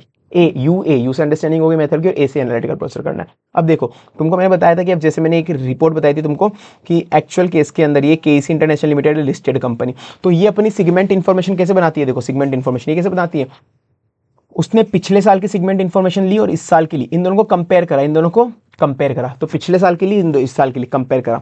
साथ में उसने जो इंटर सिगमेंट रिवेन्यू था, इंटर सिगमेंट रिवेन्यू उसको एलिमिनेट करा, इंटर सिगमेंट रिवेन्यू को एलिमिनेट करा। साथ में उसने अपनी असेट भी बताई कि इस असेट का अलोकेशन किस किस सिगमेंट में कितना है, ये असेट है ना, तो इस टोटल असेट इतनी है, इस सिगमेंट में इतनी, इस सिगमेंट में असेट का अलोकेशन भी लिया। तो बस ये वही पॉइंट है। अब यही बोलता है कि तुमको जब मेथड ऑफ अंडरस्टैंडिंग लेने की, किस मेथड से प्रेजेंट करा, तो उसकी अंडरस्टैंडिंग कैसे लाओगे कि जो भी सेल्स ट्रांसफर इंटर सिगमेंट है उसको एलिमिनेट कर दो। अलोकेशन ऑफ असेट बताओ, नीचे दिखाया था अपन एलोकेशन ऑफ असेट, पिछले साल से कंपेयर करो कि पिछले साल कौन सा मेथड था, उससे कंसिस्टेंसी है या नहीं। साथ में तुम बजट से भी कंपेयर कर सकते हो, बजट से भी कि हम आगे वाले बजट में हमने क्या, मतलब हमने बजट में क्या सोचा था, हमने बजट में सोचा इतना अमाउंट का हमारा सिगमेंट रेवेन्यू अचीव कर लेगा, पर असली में इतना ही रेवेन्यू हुआ, तो उससे भी तुम कंपेयर करा सकते हो। तो सर ये समझ में तो आ गया, इसको थोड़ा सा याद करा दो, तो बहुत ईजी है, ये बहुत ईजी है। PNL balance sheet, PNL balance sheet अगला साल पिछला साल, पीएनएल बैलेंस शीट अगला साल पिछला साल, पीएनएल बैलेंस शीट अगला साल पिछला साल, पीएनएल बैलेंस शीट अगला साल पिछला साल, पीएनएल बैलेंस शीट अगला साल पिछला। पीएनएल में क्या होता है, सेल्स ट्रांसफर, तो उसका एलिमिनेशन, सेल्स ट्रांसफर का एलिमिनेशन। पीएनएल में क्या होता है, sales transfer. PNL balance sheet, balance sheet में क्या होता है, एसेट, बैलेंस शीट में एसेट, तो एसेट का लक्षण। PNL balance sheet, PNL balance sheet अगला साल पिछला साल, अगला साल पिछला साल, अगला साल पिछला, पिछला साल मतलब प्रायर पीरियड से कंसिस्टेंसी, अगला साल मतलब आने वाला साल क्या होता है, बजट, आने वाला साल क्या होता है, बजट। तो सेल्स पीएनएल बैलेंस शीट अगला साल पिछला साल। तो सर ऐसे 501 भी अपना हो गया। एक ऐसे 500 का ना तुम फटाफट से ये और देख लो, ऐसे 500 में से ऐसे स्टडी मटेरियल नहीं है, ऐसे 501 के अंदर वैसे, पर फिर भी बताता हूँ, ऐसे 501 के अंदर अपना एक था ना इन्वेंट्री काउंट, तो इन्वेंट्री काउंट की प्लानिंग वैसे स्टडी मटेरियल में नहीं है, पर एक बार देख लो कि तुम एक बार ऊपर से देख लो कि प्लानिंग करते हो, तुमको जो प्लानिंग करनी है इन्वेंट्री काउंट की, तो प्लानिंग करते हो तुमको क्या क्या चीजें ध्यान में रखनी है। तुमको देखना है कौन सी इन्वेंट्री का काउंट करना है, कब करना है, कैसे करना, कब करना है, कहाँ करना है, कौन सी इन्वेंट्री का काउंट करना है, कौन सी इन्वेंट्री कब और कहाँ, कौन सी इन्वेंट्री का काउंट करना है, कब करना है, कहाँ करना है, कौन सी इन्वेंट्री का काउंट करना है, कब करना है, कहाँ करना है, कौन सी इन्वेंट्री का काउंट करना है, कब करना है, कहाँ करना है, कौन सी इन्वेंट्री मतलब नेचर क्या है उस इन्वेंट्री का, और कितना कंप्लीजन है डब्ल्यूआईपी पे, कितना कंप्लीजन है, तो कौन सी इन्वेंट्री का काउंट करना है, मतलब कौन सी इन्वेंट्री किस तरह की, मतलब नेचर, कौन सी इन्वेंट्री का काउंट करना है, कब करना है, कहाँ करना है, कब मतलब लोकेशन क्या इन्वेंट्री की, कहाँ करना है, कब मतलब टाइमिंग क्या है, और कहाँ मतलब लोकेशन क्या है, कब करना है मतलब टाइमिंग क्या है और लोकेशन क्या है, तो कौन सी इन्वेंट्री का काउंट करना है, कब करना है, कहाँ करना है।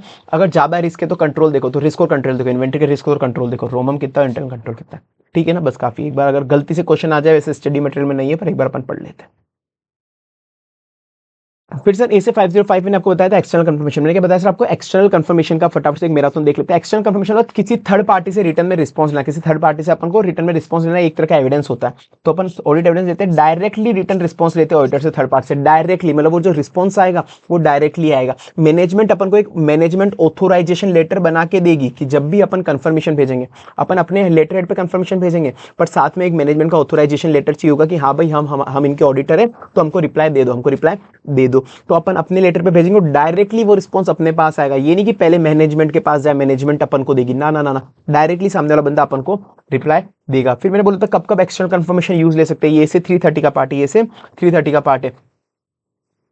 मैंने बोला तुम सारी जितने भी तुमको याद आते हैं ना बैलेंस शीट के आइटम वो याद कर लो। बैलेंस शीट के आइटम में करंट असेट होते हैं, फिक्स असेट इन्वेस्टमेंट वगैरह होते हैं, लोन्स लाइबिलिटी होती है, ये सब तुम याद कर लो सब कुछ। करंट असेट में क्या होता है, करंट असेट के अंदर जो भी होता है कैश और बैंक होता है, इन्वेंट्री होती है, डेटर होते हैं, तो इनके लिए तुम ले सकते हो कैश, बैंक, इन्वेंट्री, डेटर, इनके लिए तुम ले सकते हो। फिक्स असेट में क्या होता है, प्रॉपर्टी वगैरह होती है, कोई इन्वेस्टमेंट होता है तो प्रॉपर्टी का टाइटल डीड किसी दूसरी पार्टी के पास हो, इन्वेस्टमेंट किसी दूसरी पार्टी के पास हो। लोन्स लाइबिलिटी, लोन कंफर्म कर लो, लाइबिलिटी मतलब अकाउंट पेबल कंफर्म कर लो। ठीक है, तो बेसिक बैलेंस शीट के जो भी आइटम याद है सब लिख देना। एक्सटर्नल कंफर्मेशन का प्रोसेस क्या होता है जनरली, बहुत सिंपल प्रोसेस है। पहले देखो कौन सी इंफॉर्मेशन, क्या चीज कंफर्म करनी है, मतलब डेटा कंफर्म करना है, क्या चीज कंफर्म करनी है, कौन सी इंफॉर्मेशन कंफर्म करनी है, किससे करनी है, कौन सी इंफॉर्मेशन कंफर्म करनी है, किस इंसान से करनी है, कौन सी इंफॉर्मेशन कंफर्म करनी है, किस इंसान से करनी है। फिर तुम डिजाइन करो, तुम्हारा कंफर्मेशन लेटर को डिजाइन करो और भेज दो, डिजाइन करो और भेज दो, डिजाइन करो और भेज दो, डिजाइन करो और भेज दो, डिजाइन करो और भेज दो। तो पहले देखो कौन सी इंफॉर्मेशन कंफर्म करनी है और किससे करनी है, कौन सी इंफॉर्मेशन कंफर्म करनी है, किस इंसान से करनी है, कंफर्मिंग पार्टी, कौन सी इंफॉर्मेशन कंफर्म करनी है, किस इंसान से करनी है। फिर डिजाइन करो और भेज दो, डिजाइन करो और भेज दो, डिजाइन करो, कंफर्मेशन रिक्वेस्ट और भेज दो, सेंडिंग कर दो, विद फॉलो अप भी करते रहना। तो पहले देखो कौन सी इंफॉर्मेशन कंफर्म करनी है और किस इंसान से करनी है, मतलब कंफर्मिंग पार्टी नॉलेजेबल होनी चाहिए। फिर डिजाइन करो, फिर डिजाइन करो और भेज दो, डिजाइन करो और भेज दो, ठीक है ना। फिर फैक्टर डिजाइनिंग कंफर्मेशन रिक्वेस्ट, जब भी आप डिजाइन करोगे, जब भी आप कंफर्मेशन रिक्वेस्ट डिजाइन करोगे तो डिजाइन करते हो क्या क्या चीजें ध्यान रखोगे, वही सेम चीजें, किस पार्टी से इंफॉर्मेशन कंफर्म करनी है और कौन सी इंफॉर्मेशन कंफर्म करनी है, किस पार्टी से इंफॉर्मेशन कंफर्म करनी है, कौन सी इंफॉर्मेशन कंफर्म करनी है, सामने वाला कौन है और कौन सी इंफॉर्मेशन पूछनी है, सामने वाला कौन है और कौन सी इंफॉर्मेशन पूछनी है, सामने वाला कौन है, कौन सी इंफॉर्मेशन पूछनी है, मतलब सामने वाला कौन है, उसकी एबिलिटी कौन है, उसकी एबिलिटी कैसी, सामने वाला कौन है मतलब उसकी एबिलिटी कैसी, एबिलिटी ऑफ इंटेंडेड पार्टी, सामने वाला कौन है और कौन सी इंफॉर्मेशन कंफर्म करनी है, कौन सी इंफॉर्मेशन कंफर्म करनी है मतलब असर्शन कौन सा पूछना है, असर्शन उससे कौन सा पूछना है, असर्शन बिंग एड्रेस, कौन सामने वाला कौन है और कौन सी इंफॉर्मेशन पूछनी है, सामने वाला कौन है और कौन सी इंफॉर्मेशन पूछनी है, सामने वाला कौन है और कौन सी इंफॉर्मेशन पूछनी है, सामने वाला कौन है और कौन सी इंफॉर्मेशन पूछनी है, सामने वाला कौन है और कौन सी इंफॉर्मेशन पूछनी है, सामने वाला कौन है और कौन सी इंफॉर्मेशन पूछनी है, सामने वाला कौन है मतलब एबिलिटी ऑफ कंफर्मिंग पार्टी, कौन सी इंफॉर्मेशन पूछनी है, कौन सी इंफॉर्मेशन पूछनी है, असर्शन कौन सा असर्शन उससे पूछना है और उसमें कितनी रोमम है, कौन कितनी ज्यादा रोमम है, उस असर्शन में कितनी रोमम है। तो सामने वाला कौन है, कौन सी इंफॉर्मेशन पूछनी है, सामने वाला कौन है, कौन सी इंफॉर्मेशन पूछनी है, सामने वाला मतलब एबिलिटी ऑफ कंफर्मिंग पार्टी, और कौन सी इंफॉर्मेशन पूछनी है मतलब असर्शन कौन सा पूछना है, रोमम कितना है। बाकी मैं मेरा खुद का एक्सपीरियंस यूज कर लूंगा, बाकी मेरा खुद का एक्सपीरियंस यूज ले लूंगा और उसका लेआउट प्रेजेंटेशन बना दूंगा, बाकी मैं खुद का मेरा एक्सपीरियंस यूज लूंगा और उसका लेआउट प्रेजेंटेशन बना दूंगा। फिर देखूंगा किस मेथड से भेजनी, किस मेथड से भेजनी, ठीक है। बस हाँ, तुम्हारे पास मैनेजमेंट ऑथराइजेशन लेटर तुम्हारे हाथ में रखना ही रखना, मैनेजमेंट ऑथराइजेशन लेटर तुम्हारे हाथ में रखना ही रखना, उसके बाद ही उसको भेजना, ठीक है। ये हो गया। इसको अगर एक बार रीड करना है तो पॉज करके रीड कर लेना, ठीक है, अगर इसको भी अगर और डिटेल में पढ़ना हो तो। चलो, अब दो तरह की कंफर्मेशन रिक्वेस्ट होती है, एक पॉजिटिव कंफर्मेशन होती है, एक नेगेटिव कंफर्मेशन रिक्वेस्ट होती है। पॉजिटिव कंफर्मेशन क्या होती है, चाहे सामने वाला बंदा अपनी इंफॉर्मेशन से एग्री हो या डिसएग्री, वो रिस्पॉन्स करेगा। नेगेटिव कंफर्मेशन क्या होती है, सामने वाला बंदा अपन को रिप्लाई तभी देगा जब वो अपनी इंफॉर्मेशन से डिसएग्री करेगा, जब वो अपनी इंफॉर्मेशन से डिसएग्री करेगा।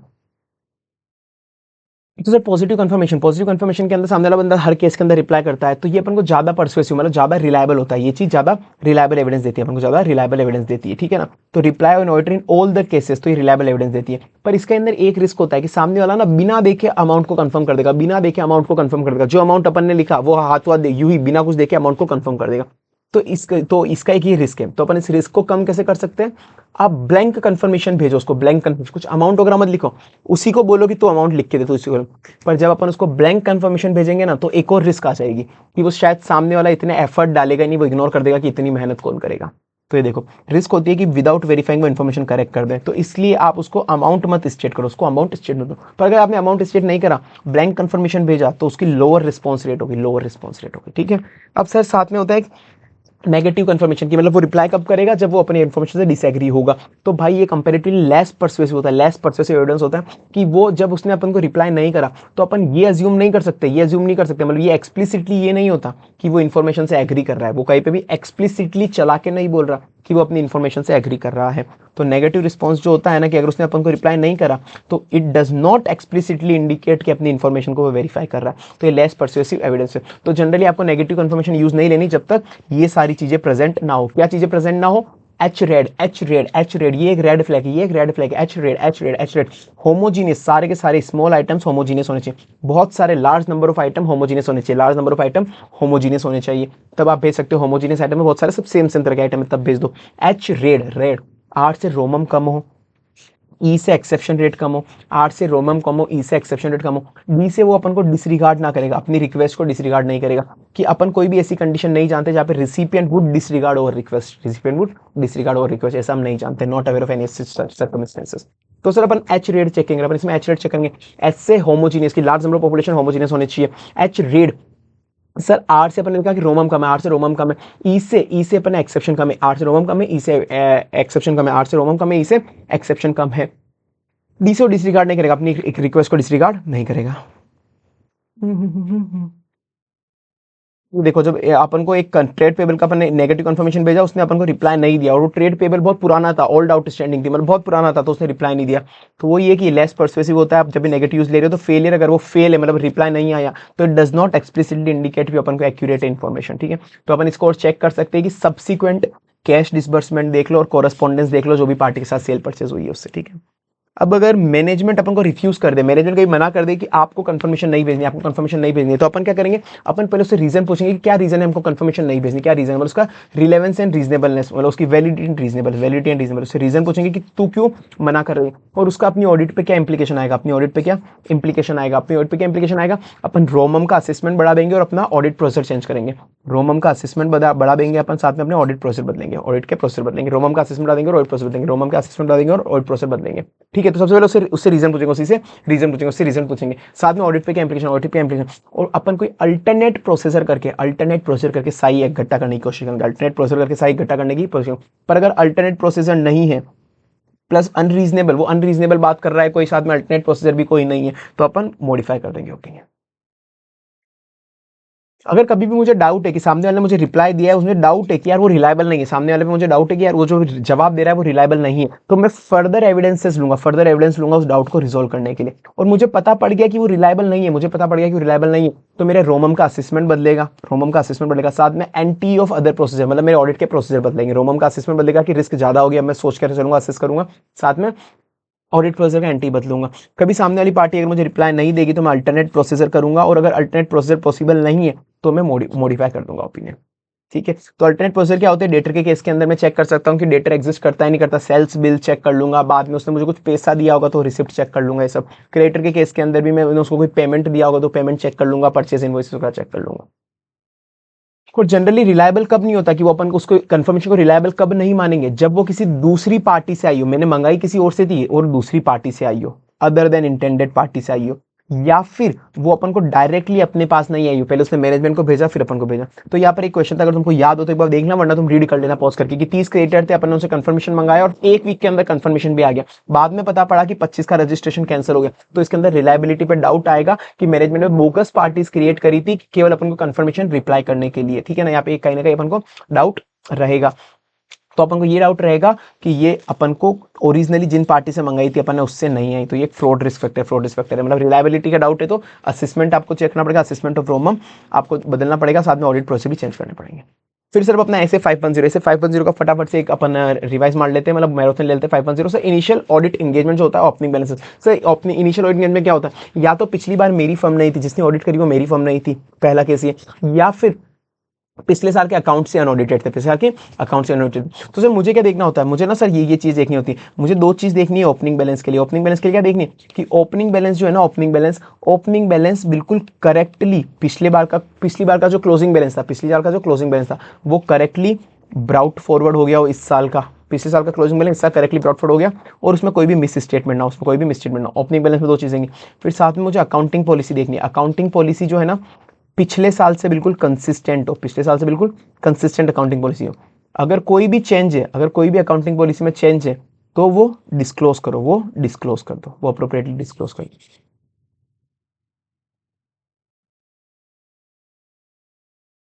ठीक है। चलो, तो सर मुझे इनिशियल ऑडिट एंगेजमेंट क्या देखना है, मुझे इनिशियल ऑडिट एंगेजमेंट मुझे साई लेना है, मुझे साई लेना है कि ओपनिंग बैलेंस बिल्कुल सही है या नहीं, मुझे साई लेना है कि ओपनिंग बैलेंस सही है या नहीं है, ठीक है। तो opening balance content miss statement तो नहीं है, मुझे देखना है। साथ में जो भी अकाउंटिंग पॉलिसी और प्रॉपर्ली एसीडी अकाउंटिंग पॉलिसी अगर कोई भी चेंज हुई तो अकाउंट फॉर प्रेजेंट डिस्क्लोजर दे दिया, प्रेजेंटेशन डिस्क्लोजर कर दिया, कोई भी चेंज हुई तो।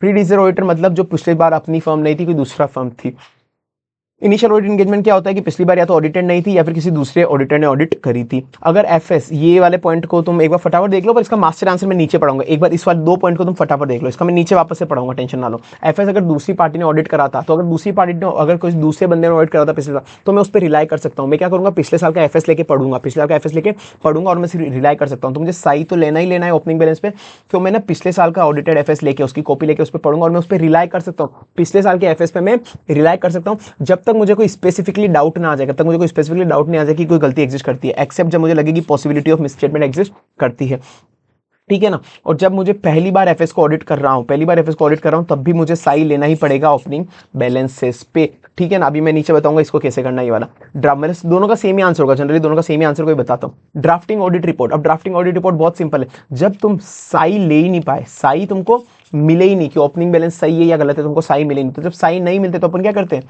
या तो डिस्क्लेमर दे देते हैं, या फिर नॉन परवेसिव हो तो क्वालिफाई कर देते, तो क्वालिफाई करते हैं। या फिर दूसरा केस है कि मुझे साई मिल गया, मुझे साई मिल गया कि ओपनिंग बैलेंस के अंदर मिस स्टेटमेंट है, ओपनिंग बैलेंस में मिस स्टेटमेंट, अगर ओपनिंग बैलेंसेस के अंदर मिस स्टेटमेंट है तो या तो मैं क्वालिफाई करूंगा या फिर एडवर्स करूंगा, फिर क्वालिफाई करूंगा, एडवर्स करूंगा, सेम वही बात है। तो साई नहीं मिले तो क्वालिफाई या फिर डिस्क्लेम कर दो, और अगर ओपनिंग बैलेंस में मिस स्टेटमेंट तो क्वालिफाई एडवर्स कर दो। सिंपल पॉइंट, बहुत सिंपल है सर। सर तो मास्टर आंसर की जब भी ओपनिंग बैलेंस का क्वेश्चन आ जाए तो ये क्या आंसर लिखना है, ये क्या आंसर लिखना है। सर बहुत सिंपल है, मेरे को साई लेना है, मुझे साई लेना है ओपनिंग बैलेंसेस पे, ठीक है, साई लेना है ओपनिंग बैलेंस में, कोई भी गलती ना हो। तो मैंने क्या बोला, 2-3 पॉइंट मैंने बताए थे कि मुझे देखने की opening balance correctly brought forward हो गए, पिछली बार का क्लोजिंग बैलेंस इस बार कोई भी मिस स्टेटमेंट नहीं है, और अकाउंटिंग पॉलिसी बिल्कुल कंसिस्टेंट लगाई हुई है, कोई चेंज हो तो डिस्क्लोज है। तो वो 3 पॉइंट होके वही है कि closing balance correctly brought forward हो गया, ओपनिंग बैलेंस में कोई भी मिस स्टेटमेंट नहीं है, और साथ में अकाउंटिंग पॉलिसी बिल्कुल सही लगाई है। डन, ये 3 पॉइंट अपन ने वो के वही एग्जैक्ट उठा के डाल दिए, 3 पॉइंट वो के वही, सिंपल पॉइंट है। अब फिर 4th पॉइंट, अगर अकाउंट्स पिछली बार के ऑडिटेड थे तो मैंने कहा ना मैं उस पर रिलाई कर सकता हूं जब तक मुझे कोई स्पेसिफिक शक ना हो कि पिछली बार की ऑडिट गलत नहीं हुई है। जब प्रायर पीरियड एफएस ऑडिटेड थे तो मैं उसकी कॉपी ले लूंगा, ऑडिटेड एफएस की कॉपी लेके उसको पढ़ूंगा और उस पर मैं रिलाई कर सकता हूं, एक्सेप्ट जब तक मुझे ये ना पता पड़े कि उसमें पॉसिबिलिटी ऑफ कोई मिस स्टेटमेंट है, ठीक है ना। वो अब मैं देखूंगा कि मुझे ओपनिंग बैलेंस के लिए, मुझे ओपनिंग बैलेंसेस के लिए कोई स्पेसिफिक प्रोसीजर लगाने हैं इस साल कोई स्पेसिफिक प्रोसीजर लगाने, या फिर जो प्रोसीजर मैं इस साल करंट ईयर में ऑटोमेटिक लगाने वाला हूं। करंट ईयर में कुछ प्रोसीजर तो मैं वैसे भी लगाऊंगा ना करंट पीरियड के ऑडिट में, तो जो मैं करंट ईयर के प्रोसीजर लगाऊंगा, ये तो क्या उसी से मुझे ओपनिंग बैलेंस का साई मिल जाएगा, तो मुझे देखना है कि मुझे ओपनिंग बैलेंस पे कोई अलग से चला के स्पेसिफिक प्रोसीजर लगाने हैं, या फिर नहीं लगाने की जरूरत नहीं है, कोई स्पेसिफिक प्रोसीजर लगाने की जरूरत नहीं है। इस बार जो इस साल में ऑडिट पे प्रोसीजर लगाऊंगा, इस साल जो ऑडिट पे प्रोसीजर लगाऊंगा, मुझे उसी से ओपनिंग बैलेंस पे भी साई मिल जाएगा, उसी पे ओपनिंग बैलेंस पे भी साई मिल जाएगा, ठीक है। तो मुझे ये देखना है कि ऑडिट, मुझे कोई स्पेसिफिक ऑडिट पे प्रोसीजर लगाने हैं ओपनिंग बैलेंस पे, या फिर जो मैं करंट पीरियड में जो प्रोसीजर लगाने वाला हूं उसी से मुझे साई मिल जाएगा, करंट पीरियड में जो प्रोसीजर लगाने वाला हूं मैं उसी से साई मिल जाएगा, ठीक है। तो ये अपना हो गया। तो यहाँ पे भी देखो, तो पहले तो अपने क्या बोला, साई ले ऊपर के 3 पॉइंट अपने बहुत सिंपल थे कि ओपनिंग बैलेंस और अकाउंटिंग पॉलिसी, ओपनिंग बैलेंस में करेक्टली ब्रॉट फॉरवर्ड हो गया, कोई मिस स्टेटमेंट नहीं थी, अकाउंटिंग पॉलिसी कंसिस्टेंट वगैरह चली आ रही है। फिर अगर रिलायबल है, अगर वो ऑडिटेड है, तो मैं उस पर रिलाई कर सकता हूँ जब तक मुझे कोई मिस स्टेटमेंट ना मिले। फिर मुझे देखना है कि मुझे स्पेसिफिक प्रोसीजर लगाने हैं, फिर करंट पीरियड के प्रोसीजर काफी हो जाएंगे। तो स्पेसिफिक प्रोसीजर क्या हो सकते हैं, बहुत सिंपल है सर। अगर अपन करंट एसेट करंट लायबिलिटी की बात करें, या फिक्स एसेट फिक्स लायबिलिटी की बात करें, ये बताओ तुम। करंट एसेट करंट लायबिलिटी की बात कर रहे हो सर, तो अगर डेटर वगैरह है, तो डेटर ने कोई सब्सिक्वेंट पैसा दिया होगा, दिया होगा, कलेक्शन पेमेंट दिया होगा, वो देख लो, या फिर कोई आप उसके बिल्स वगैरह हो तो बिल्स वगैरह चेक कर लो, सिंपल है। सो सर वैसे अगर फिक्स एसेट या इन्वेस्टमेंट है, तो इन्वेस्टमेंट लोन्स लायबिलिटी, मतलब लोन्स लायबिलिटी, तो अपन उसका कंफर्मेशन ले सकते हैं, कोई डॉक्यूमेंट्स वगैरह चेक कर सकते हैं, सीधी बात है सर। तो पहले करंट एसेट करंट लायबिलिटी के लिए स्पेसिफिक प्रोसीजर बता देना, फिर फिक्स एसेट फिक्स लायबिलिटी के लिए बता देना। और अगर कोई भी गलती एग्जिस्ट करती हो ओपनिंग बैलेंस में, तो मैं एडिशनल प्रोसीजर लगाऊंगा कि वो मेरे इस बार के एफएस को तो इंपैक्ट नहीं करती, ठीक है। तो आंसर, वो मास्टर आंसर यहीं पे खत्म हो गया है। बस एक और क्वेश्चन आया हुआ है, ये क्वेश्चन आया हुआ है, इसका क्वेश्चन कि तुम स्पेसिफिक प्रोसीजर क्या लगाओगे, इन्वेंट्री चेक करने के लिए कि जो ओपनिंग पिछली बार की इन्वेंट्री थी वो तुम कैसे चेक करोगे, ओपनिंग इन्वेंट्री सही थी नहीं थी। तो मैंने बोला था ना, जैसे अपन ने ऐसे 501 में पढ़ा था, मैं आज की इन्वेंट्री काउंट करके पिछली बार की रोल बैक कर लूंगा, आज के इन्वेंट्री काउंट करके पिछली बार के एडजस्टमेंट कर लूंगा, जो सेल हुई उसको ऐड कर लूंगा, परचेज हुई उसको माइनस कर लूंगा।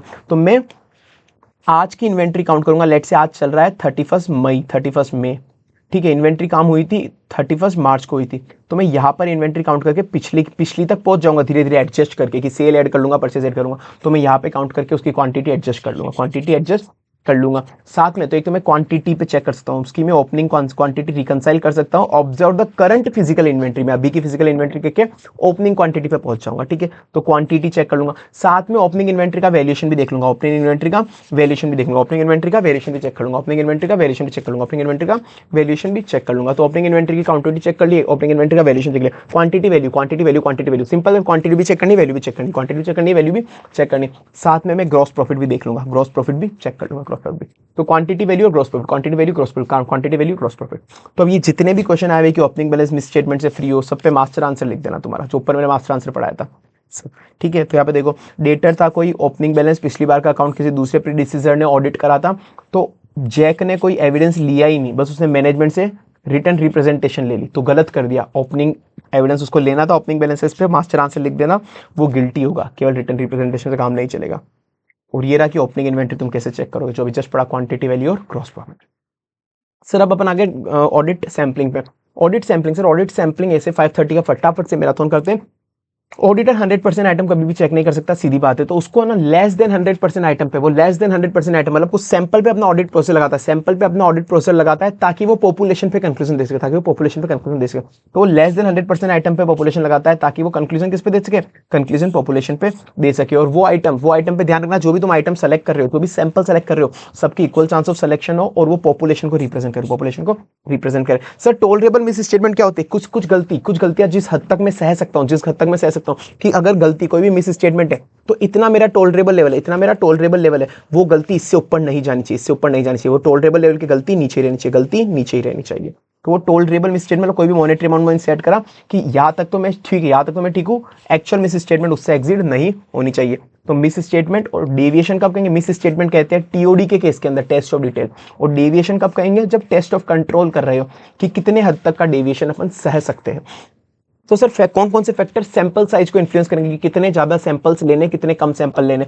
सर अगर मेरा असेसमेंट है रोमम का हाई असेसमेंट है, मेरा रोमम का हाई असेसमेंट है कि मेरे को लग रहा है कि रोमम बहुत ज्यादा होगी, मेरे को लग रहा है रोमम ज्यादा होगी, तो मेरा असेसमेंट है कि रोमम ज्यादा होगी। अगर रोमम ज्यादा होगी तो मुझे सैंपल साइज ज्यादा लेने पड़ेंगे, क्योंकि रिस्क ज्यादा है तो सैंपल साइज ज्यादा लेना पड़ेंगे। सेम ये का ये ऐसा का ऐसा सेम ऐसा केस लगता है कि जब आपको लग रहा है कि एक्सपेक्टेड डेविएशन या फिर मिस स्टेटमेंट ज्यादा है, एक्सपेक्टेड डेविएशन या मिस स्टेटमेंट ज्यादा है, कि मुझे एक्सपेक्टेशन है कि डेविएशन बहुत ज्यादा होगी या गलतियां ज्यादा होगी, तो मैं सैंपल साइज बढ़ा लूंगा, सैंपल। पर मेरा टोलरेबल रेट ऑफ डेविएशन ज्यादा है कि मैं टोलरेट ज्यादा कर सकता हूं, मैं टोलरेट ज्यादा कर सकता हूं, कितनी भी बड़ी गलतियां हो मैं टोलरेट कर सकता हूं। ठीक है भाई, तुम टोलरेट कर सकते हो तो सैंपल कम ले लो, सैंपल कम ले लो। अगर पॉपुलेशन इंक्रीज होगी तो सैंपल साइज इंक्रीज करनी है क्या, नहीं सर, इतना प्रोपोर्शनली इंक्रीज नहीं होती, उसका बहुत नेग्लिजिबल इंपैक्ट होता है। ये अपन ने क्लास में बहुत डिस्कस करा है, अभी मैराथन में इतना टाइम नहीं है तुमको वापस समझाने का कि ऐसा क्यों होता है, ठीक है ना। बाकी अपन ने डिस्कस करा है कि पॉपुलेशन इंक्रीज होगी तो उसका सैंपल साइज में बहुत नेग्लिजिबल इंपैक्ट होगा, एमसीक्यू पॉइंट है।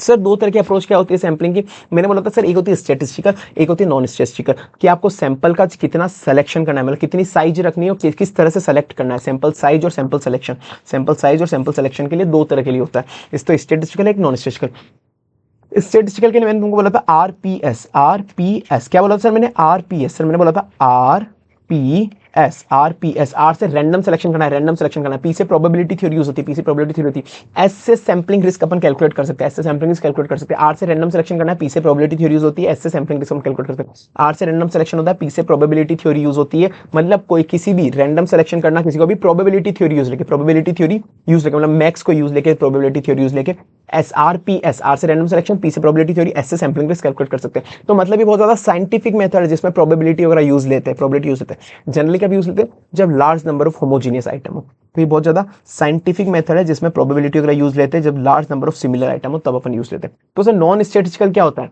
स्टैटिस्टिकल के अलावा अगर किसी भी मेथड से अपन सैंपलिंग कर रहे हैं तो वो नॉन स्टैटिस्टिकल है, अदर देन स्टैटिस्टिकल सैंपलिंग। इसमें अपन एक्सपीरियंस के बेसिस पर सेलेक्ट करते हैं कि अपन जजमेंट लगाते हैं कि अच्छा इस महीने से एक दो सैंपल लेने चाहिए, इस महीने से एक दो, इस महीने से, तो अपन जजमेंट लगाते हैं, अपन इसमें जजमेंट लगाते हैं, एक्सपीरियंस लगाते हैं। तो ये सिंपल मेथड होता है, ये थोड़ा सिंपल मेथड होता है, ठीक है। पर कोशिश करना है कि इसमें थोड़ा सरप्राइज रखो, कि ये नहीं तुम हर बार सेम महीने से बार बार तुम सैंपल लेते हो तो सामने वाले को पता पड़ जाएगा हर बार इसी महीने से रखता है। थोड़ा सरप्राइज रखना और ईयर एंड पे थोड़ी ज्यादा चेकिंग करना।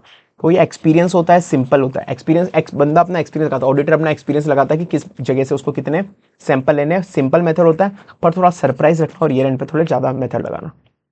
तुम चाहे स्टैटिस्टिकल सैंपलिंग करो या नॉन स्टैटिस्टिकल सैंपलिंग, ये ऑडिटर के जजमेंट पे डिपेंड करता है, तुम कुछ भी कर सकते हो। पर सैंपल साइज कोई क्राइटेरिया नहीं होती, मतलब कितना भी स्टैटिस्टिकल करो नॉन स्टैटिस्टिकल करो, सैंपल साइज तुमको सफिशिएंट रखनी है। सर मेथड क्या क्या होते हैं सैंपल सिलेक्शन के? सर मेथड मैंने बताया था, sample method selection, sample selection के RSS HMB, उसमें से एक एस काट दो, बस एक एस काट दो। तो RSS HMB के, RSS के बंदे में हर किस का सिलेक्शन नहीं होता, RSS के अंदर, RSS में बहुत सैंपलिंग से सिलेक्शन करते हैं, बहुत सैंपलिंग सिलेक्शन करते हैं। तो सर RSS HMB, आर से रैंडम सैम्पलिंग, आर से रैंडम सैम्पलिंग, एस से सिस्टमेटिक सैंपलिंग, जिसको इंटरवल सैंपलिंग भी कहते हैं। आर से रैंडम, एस से सिस्टमेटिक, आर से रैंडम, एस से सिस्टमेटिक। HMB हब्जर्ड, एच से हब्जर्ड, एच से हब्जर्ड। एम से मॉनिटरी, एम से monetary, monetary valuated, monetary valuated होता है। बी से ब्लॉक, बी से ब्लॉक। तो सर एक एक करके देख लेते हैं एक बार। HMB रैंडम सैम्पलिंग में रैंडमली कुछ भी सेलेक्ट करते हैं, जो random number table, generally computer generated table होती है, रैंडम नंबर टेबल अपन यूज लेते हैं। इसके अंदर होता है सर एक तो सिस्टमेटिक, एक तो सिंपल रैंडम, फिर एक होता है स्ट्रेटिफिकेशन, एक होता है स्ट्रेटिफिकेशन। जब डाटा बहुत ज्यादा नॉन होमोजीनियस, एक तो जब होमोजीनियस डाटा हो तब सर ये यूज लेते हैं अपन, सिंपल रैंडम सैम्पलिंग। जब डाटा बहुत ज्यादा होमोजीनियस है तो अपन ये लेते हैं, सबकी इक्वल चांस ऑफ सिलेक्शन होती है, ऑडिटर कोई भी बायस नहीं कर सकता क्योंकि रैंडम नंबर टेबल होता है। होमोजीनियस सैम्पलिंग हो, होमोजीनियस जब भी डाटा, होमोजीनियस डाटा मतलब लगभग जैसे डेटा है अपने 50,000 से 2 लाख के बीच में, तो लगभग अप्रोक्स सेम अमाउंट के डेटा है, तो उस केस के अंदर ये हो गया। पर यही डेटा अगर 500 रुपए से 11 लाख के बीच में होता है, तो कहा तो एक डेटा 500 रुपए का, कहा है 11 लाख का, तो ये नॉन होमोजीनियस। तो उस केस के अंदर से अपन बनाते हैं स्ट्रेटिफाइड सैम्पलिंग। स्ट्रेटिफाइड सैम्पलिंग क्या होती है? एक बड़ी पॉपुलेशन को छोटी छोटी पॉपुलेशन में तोड़ना, बड़ी पॉपुलेशन को छोटी पॉपुलेशन में तोड़ना, कि बिग पॉपुलेशन को सब पॉपुलेशन में तोड़ना, जिसको स्ट्रेटा कहते हैं, जिसको स्ट्रेटा कहते हैं। डिवाइडिंग द होल पॉपुलेशन, जिसको अपन एक स्पेसिफिक ग्रुप में तोड़ते हैं, स्ट्रेटा कहते हैं इसको, स्ट्रेटा। ठीक है ना? तो ये अपन हेट्रोजीनियस पॉपुलेशन को अपन होमोजीनियस में बनाते हैं। सर ये अपन ने पूरा क्लास में बहुत डिटेल में डिस्कस करा था कि स्ट्रेटिफाइड सैम्पलिंग में लेट्स से 500 रुपए से 5 लाख तक का कोई ग्रुप था, तो अपन उसको तोड़ देते हैं, अपन उसको तोड़ देते हैं, किसमें तोड़ देते हैं? 500 रुपए से लेट से कोई 10,000 रुपए तक अमाउंट, फिर 10,000 रुपए से 50,000 रुपए तक का अमाउंट, फिर 50,000 रुपए से 1 लाख रुपए तक का अमाउंट, 1 लाख से 5 लाख का अमाउंट। ये अपने छोटे छोटे स्ट्रेटा बना दिए। अब इस स्ट्रेटा में से मैं हो सकता है 40% सैम्पलिंग इधर से करूँ, 30% सैम्पलिंग इधर से करूँ, 20% इधर से करूँ, 10% इधर से करूँ, ऐसा मैं कर सकता हूं। तो ये होता है हेट्रोजीनियस पॉपुलेशन को मैंने होमोजीनियस में तोड़ दिया, जिससे क्या होता है सर? ऑडिट की इफिशिएंसी बढ़ती है। कभी क्वेश्चन आ जाए तो इससे क्या होगा सर? ऑडिट की इफिशिएंसी बढ़ती है, ऑडिट की इफिशिएंसी बढ़ती है। हेट्रोजीनियस डाटा को अपन जब नॉन होमोजीनियस, हाँ हेट्रोजीनियस को होमोजीनियस बनाते हैं तो अपन ऑडिट की इफिशिएंसी बढ़ती है। ठीक है ना? अब सिस्टमेटिक सैम्पलिंग क्या होता है सर? मैं क्या करता हूँ, टोटल पॉपुलेशन कितनी है, डिवाइड करता हूँ कितने नंबर ऑफ सैंपल चाहिए मुझे, तो उसको डिवाइड करने से मेरा सैम्पलिंग का इंटरवल निकल जाता है। जैसे यहाँ पे 5,000 कर लेना, 5,000 मुझे 5,000 की पॉपुलेशन थी, 5,000 आइटम्स, तो उसमें मुझे 100 सैंपल चाहिए, तो मेरा 50th आ गया, 50th, तो मैं हर 50th आइटम को सेलेक्ट करूंगा, हर 50th आइटम को सेलेक्ट कर लूंगा, वही मेरा सैंपल होगा। बस जो स्टार्टिंग पॉइंट होगा, स्टार्टिंग पॉइंट वो मैं हब्जर्ड ले लूंगा, स्टार्टिंग पॉइंट में लूंगा, वो थोड़ा सा हब्जर्ड ले लूंगा। ठीक है ना? ये हब्जर्ड ले लूंगा स्टार्टिंग पॉइंट। तो जैसे मैंने स्टार्टिंग पॉइंट लिया 2 सेकंड मेरा स्टार्टिंग पॉइंट, तो इसमें 50 कर लूंगा तो मतलब 52, फिर 52 में वापस 50 जोड़ूंगा मतलब 102, तो 50 मेरा सेकंड मेरा इंटरवल हो गया, सेकंड वाला सैंपल हो गया, फिर उसके बाद 50 जोड़ा तो 52 मेरा सैंपल हो गया, फिर वापस 50 जोड़ा मतलब 102 मेरा सैंपल हो गया। तो ये हो गया सर सिस्टमेटिक सैम्पलिंग हो गई मेरी। फिर उसके बाद RS हो गया, रैंडम हो गया, सिस्टमेटिक हो गया। HMB हब्जर्ड वे, मतलब जो कोई भी स्ट्रक्चर टेक्निक नहीं है, जिसके लिए कोई भी स्ट्रक्चर टेक्निक नहीं है, बस जैसे तैसे कुछ भी ले लो, ना ऑडिटर अपना जजमेंट लगा रहा है, ना कोई रैंडमली सेलेक्ट कर रहा है, ना जजमेंट लगा रहा है, ना रैंडमली लगा रहा है, तो ये कुछ भी कर लो, ये सूटेबल नहीं होती जब आप स्टैटिस्टिकल सैम्पलिंग लगा रहे हो। सर मॉनेटरी यूनिट पढ़ी थी, मॉनेटरी यूनिट के अंदर मैंने बोला था कि जो हाई वैल्यू ट्रांजैक्शन है, उधर से मैं ज्यादा सैंपल लूंगा। जैसे डेटर अगर टोटल 100 लाख का डेटर है, उसमें से लेट से ABCDE ये 3 डेटर है 1 लाख का, ये 2 लाख का, ये 3 लाख का। ठीक है ना? अब ये डेटर है अकेला 80 लाख का, ये डेटर है अकेला लेट से 10 लाख का, वॉटेवर। तो अब ये दोनों कितने हाई वैल्यू है, बाकी तो बहुत छोटे छोटे, तो मैं मोस्टली जो सैम्पलिंग करूंगा इन दोनों में से सैम्पलिंग करूंगा, 80 लाख और 10 लाख में से मैं इनके सेल इनवॉइस ज्यादा देखूंगा। तो हाई वैल्यू मॉनिटरी को मैं वेटेज दे रहा हूँ, तो value weighted selection monetary amount के बेसिस पे।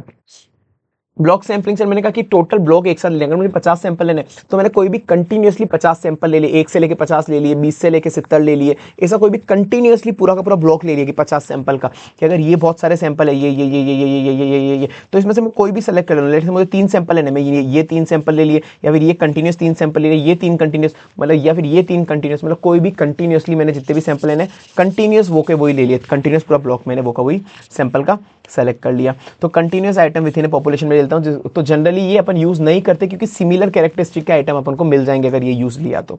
ठीक है? तो रेयरली अपन इसको यूज करते हैं, यूज नहीं लेते हैं। तो सर ये हो गया। अब सर सैम्पलिंग रिस्क बताई थी मैंने। सैम्पलिंग रिस्क क्या होती है कि मैंने गलती से गलत सैंपल ले ली, मैंने गलती कम सिलेक्शन सैंपल ले लिया, कुछ भी मतलब सैंपल की वजह से मैंने ओपिनियन गलत दे दिया, सैंपल के ओपिनियन मैंने गलत ले लिया, जो ऑडिट प्रोसीजर मैंने सैंपल पे लगाया, जो ऑडिट प्रोसीजर मैंने सैंपल पे लगाया, वही ऑडिट प्रोसीजर अगर मैं पॉपुलेशन पे लगाता, वही ऑडिट प्रोसीजर अगर मैं पॉपुलेशन पे लगाता, तो मेरा आउटकम कुछ और आता, वो मेरा आउटकम कुछ और आता। तो ऑडिट कंक्लूजन जो मैंने लिया सैंपल पे लगा के, वो डिफरेंट होता अगर मैं कंक्लूजन पूरी पॉपुलेशन पे प्रोसीजर लगा के रखता तो। ठीक है, ये हमेशा एग्जिस्ट करेगी। अगर आपको सैम्पलिंग रिस्क को कम करना है, सैम्पलिंग रिस्क को कम करना है, तो सैंपल साइज बढ़ा दो।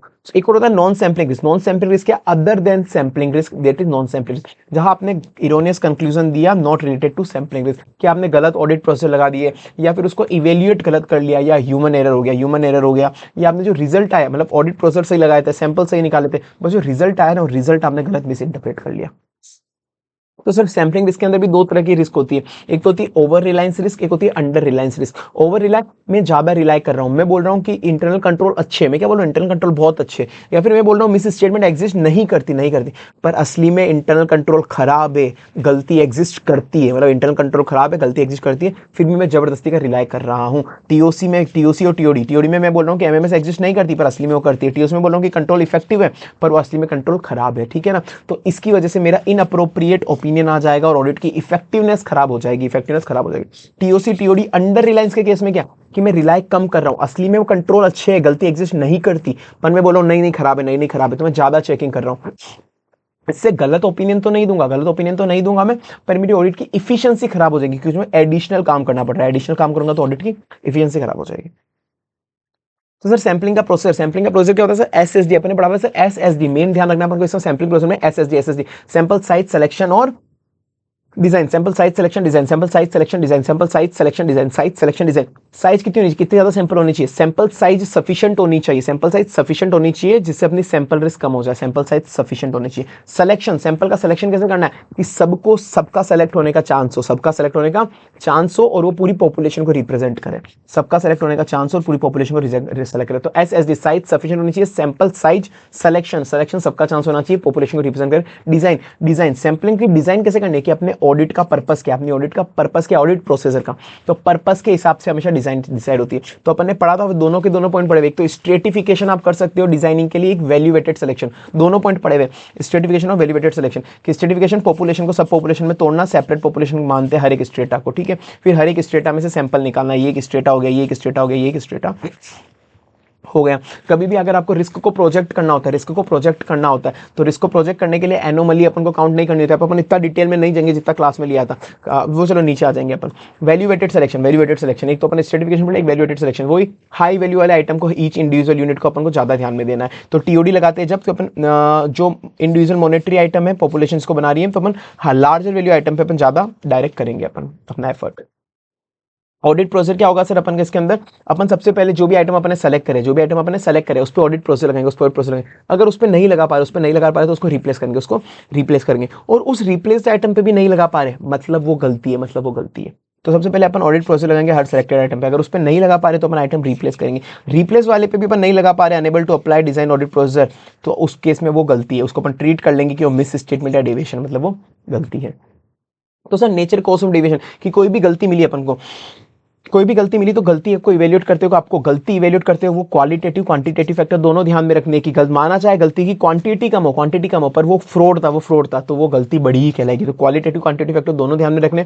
अगर कोई भी एनोमली, अपन मान रहे कि एनोमली, एनोमली क्या होता है सर, अपन ने वो पढ़ा था कि अगर पूरी पॉपुलेशन के अंदर एक अकेली रिलेटेड पार्टी है, उसी में गलती निकली, उसी अकेली में गलती निकली है, तो वो रिलेटेड पार्टी में ही गलती हो सकती है, वो बाकी पॉपुलेशन में वो गलती एग्जिस्ट नहीं करेगी, बाकी पॉपुलेशन में वो गलती एग्जिस्ट नहीं करेगी, क्योंकि बाकी नॉन रिलेटेड पार्टी, बाकी नॉन रिलेटेड पार्टी, ठीक है। तो अपन ने एनोमली का एक एग्जांपल लिया था।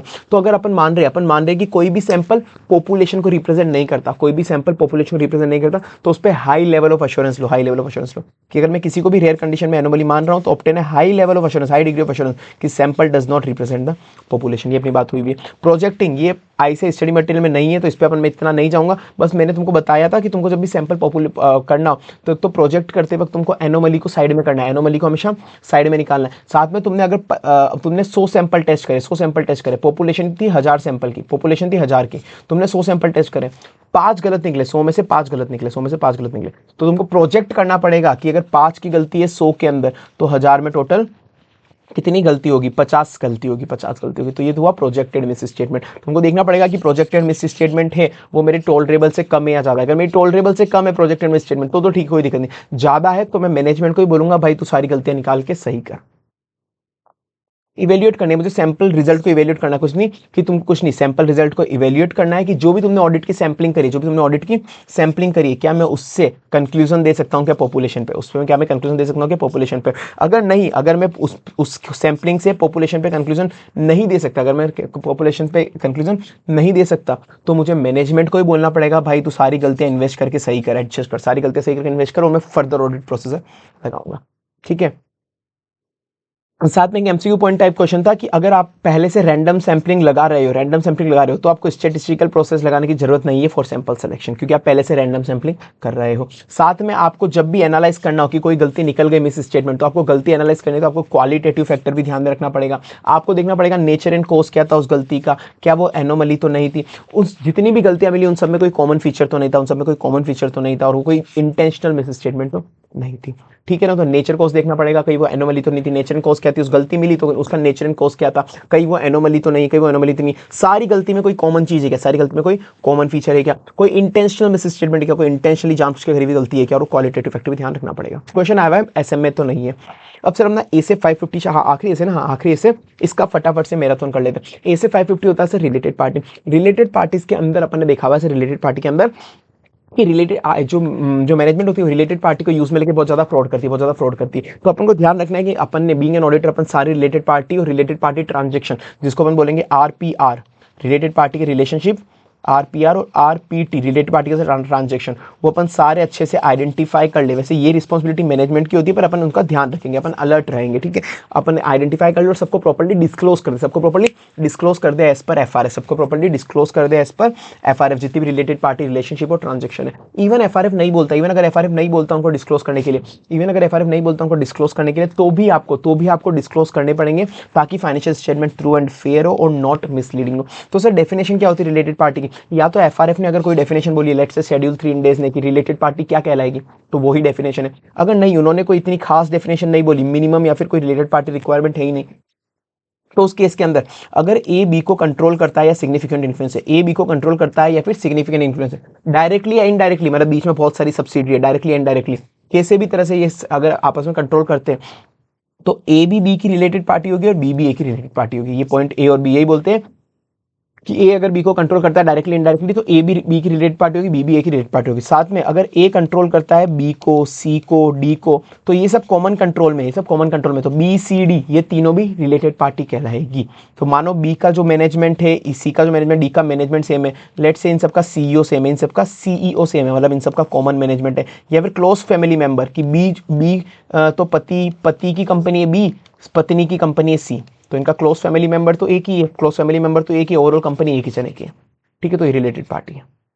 और साथ में अपन ने बोला था जनरली तो कॉमन कंट्रोल वाले हमेशा रिलेटेड पार्टी होंगे, पर गवर्नमेंट के केस में कि अगर गवर्नमेंट किसी कंपनी को कंट्रोल करती है, ए को भी, बी को भी, सी को भी, तो ए बी सी, क्योंकि ये रिलेटेड पार्टी नहीं कहलाएंगे ओनली कि अगर केवल गवर्नमेंट इनको कंट्रोल करती है तीनों को सेम को, तो इस वजह से ये रिलेटेड पार्टी नहीं कहलाएंगे। तो क्योंकि वो कॉमन कंट्रोल में है गवर्नमेंट के, तो इस वजह से रिलेटेड पार्टी नहीं कहलाएंगे जब तक इन ए बी सी के बीच में कोई सिग्निफिकेंट ट्रांजैक्शन या फिर शेयरिंग ऑफ रिसोर्सेज ना हो।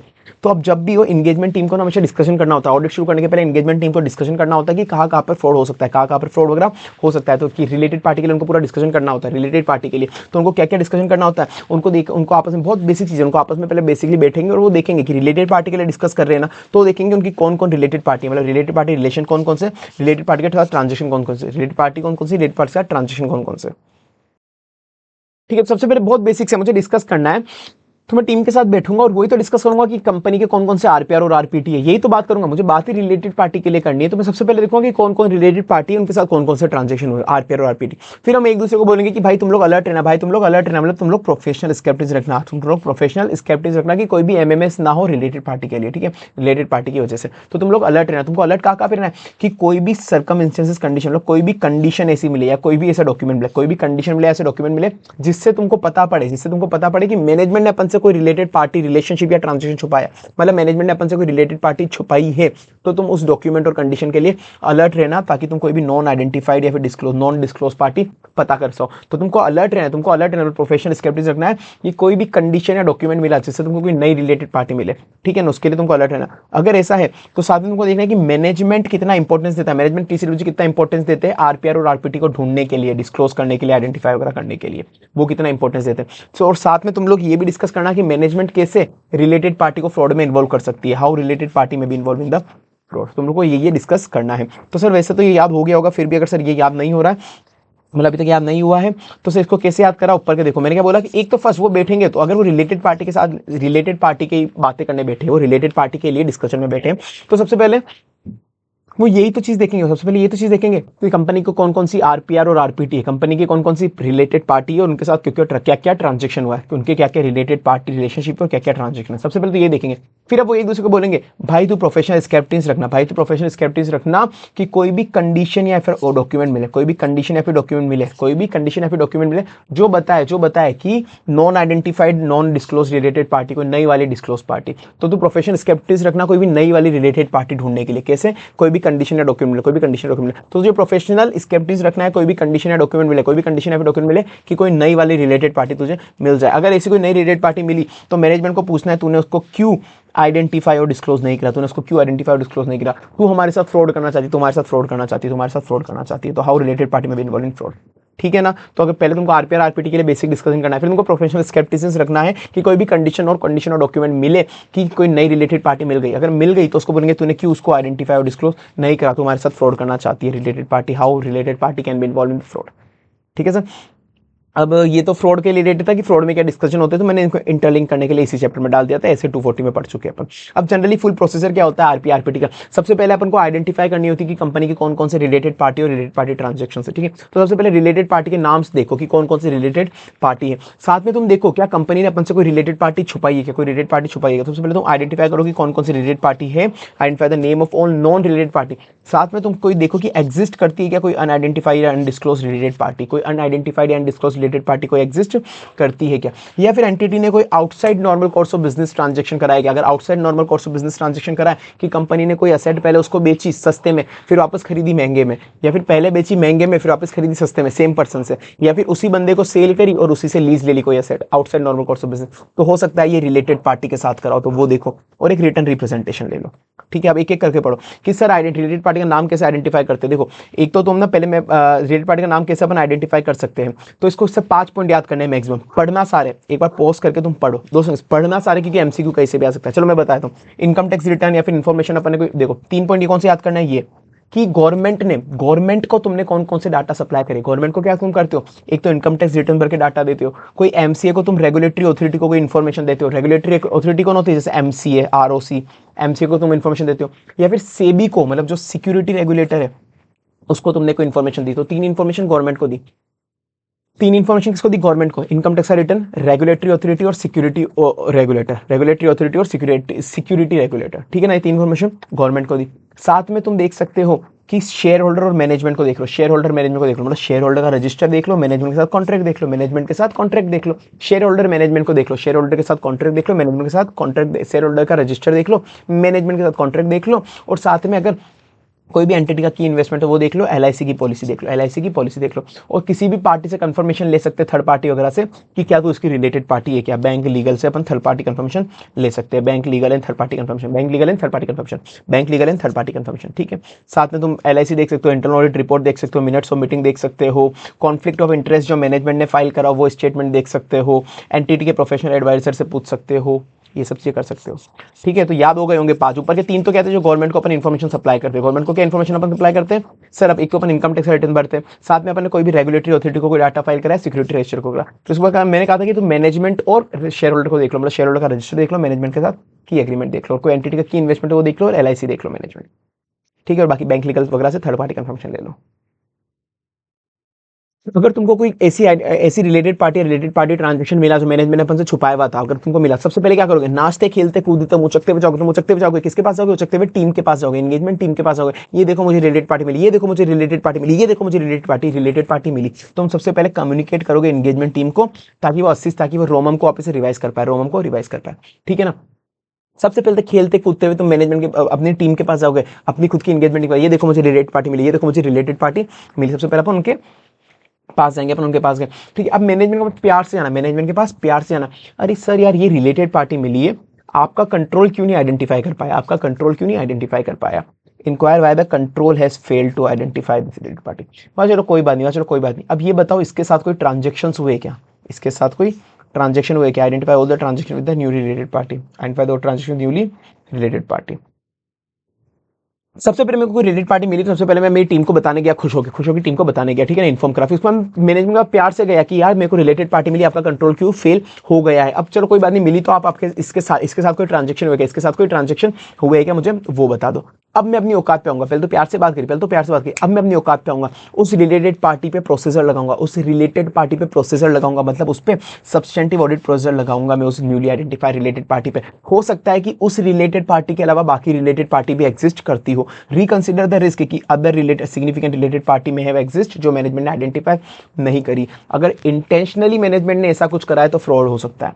तो इफ नॉन डिस्क्लोज इंटेंशनल है मतलब ये फ्रॉड हो सकता है, तो इसका ऑडिट पे इंपैक्ट जाएगा।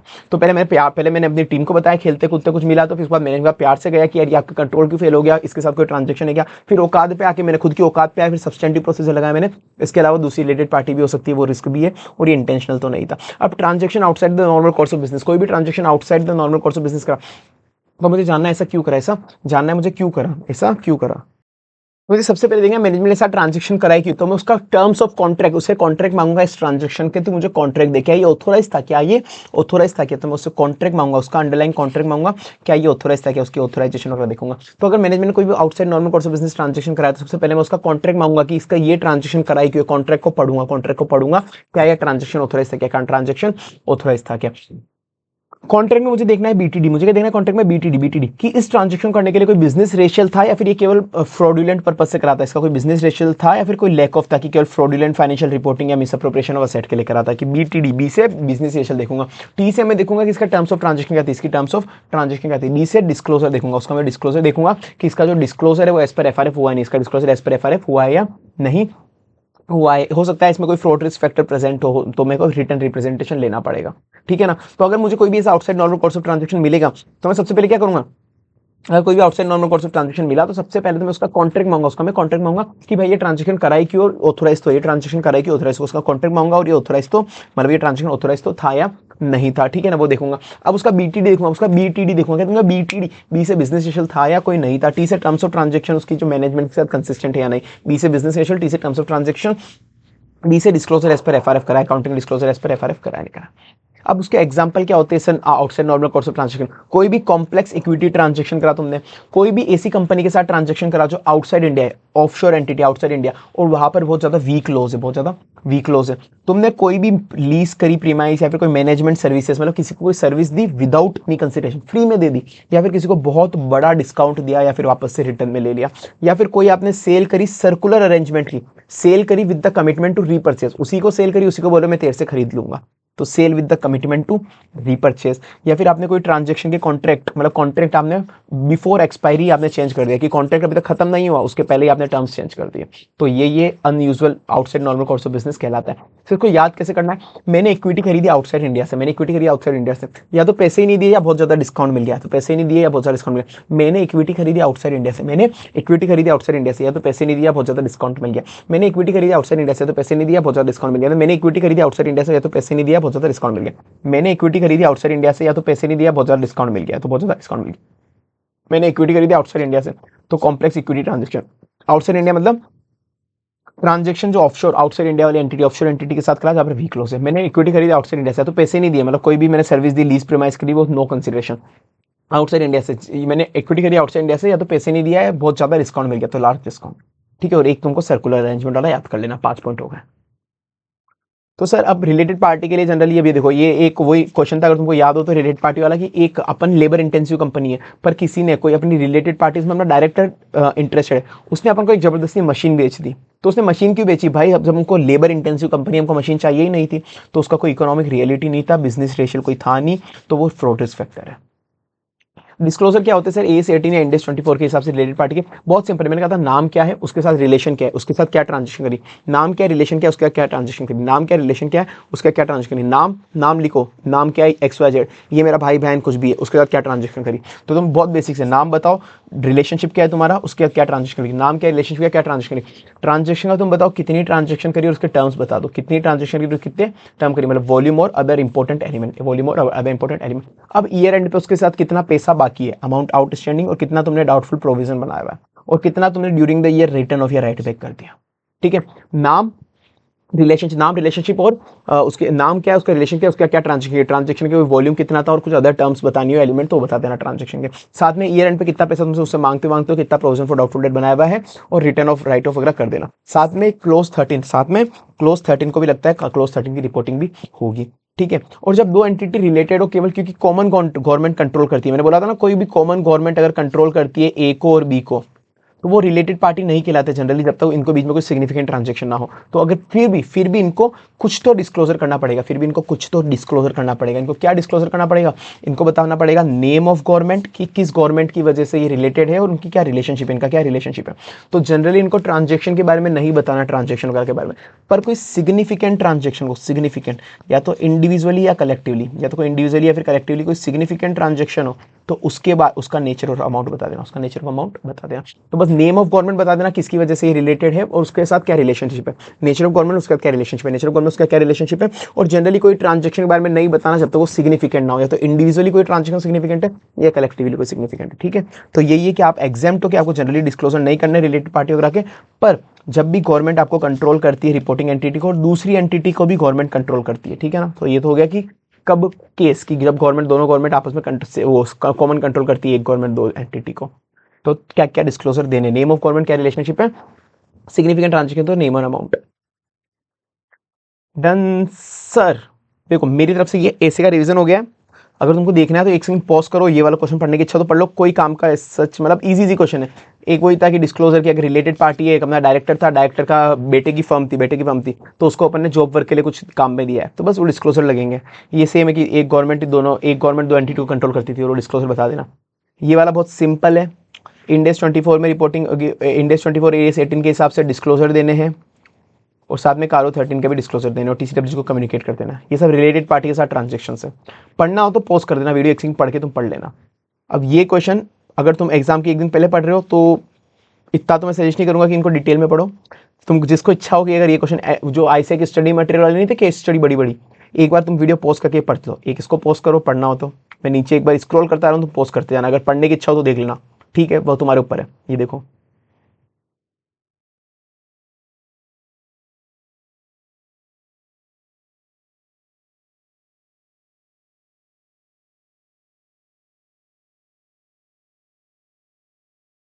क्योंकि ये ऐसी केस स्टडी है जो जनरली एग्जाम में शायद रेयर ही आए, मतलब आ जाए तो नई तरह की आएगी। एग्जैक्ट केस स्टडी ऐसे नहीं देखा, इसमें तो बहुत सारी जजमेंट वाली नई बातें भी लिखनी थी, तो पता नहीं मुझे नहीं लगता, इसलिए मैं इतना डिटेल में नहीं पढ़ाऊंगा।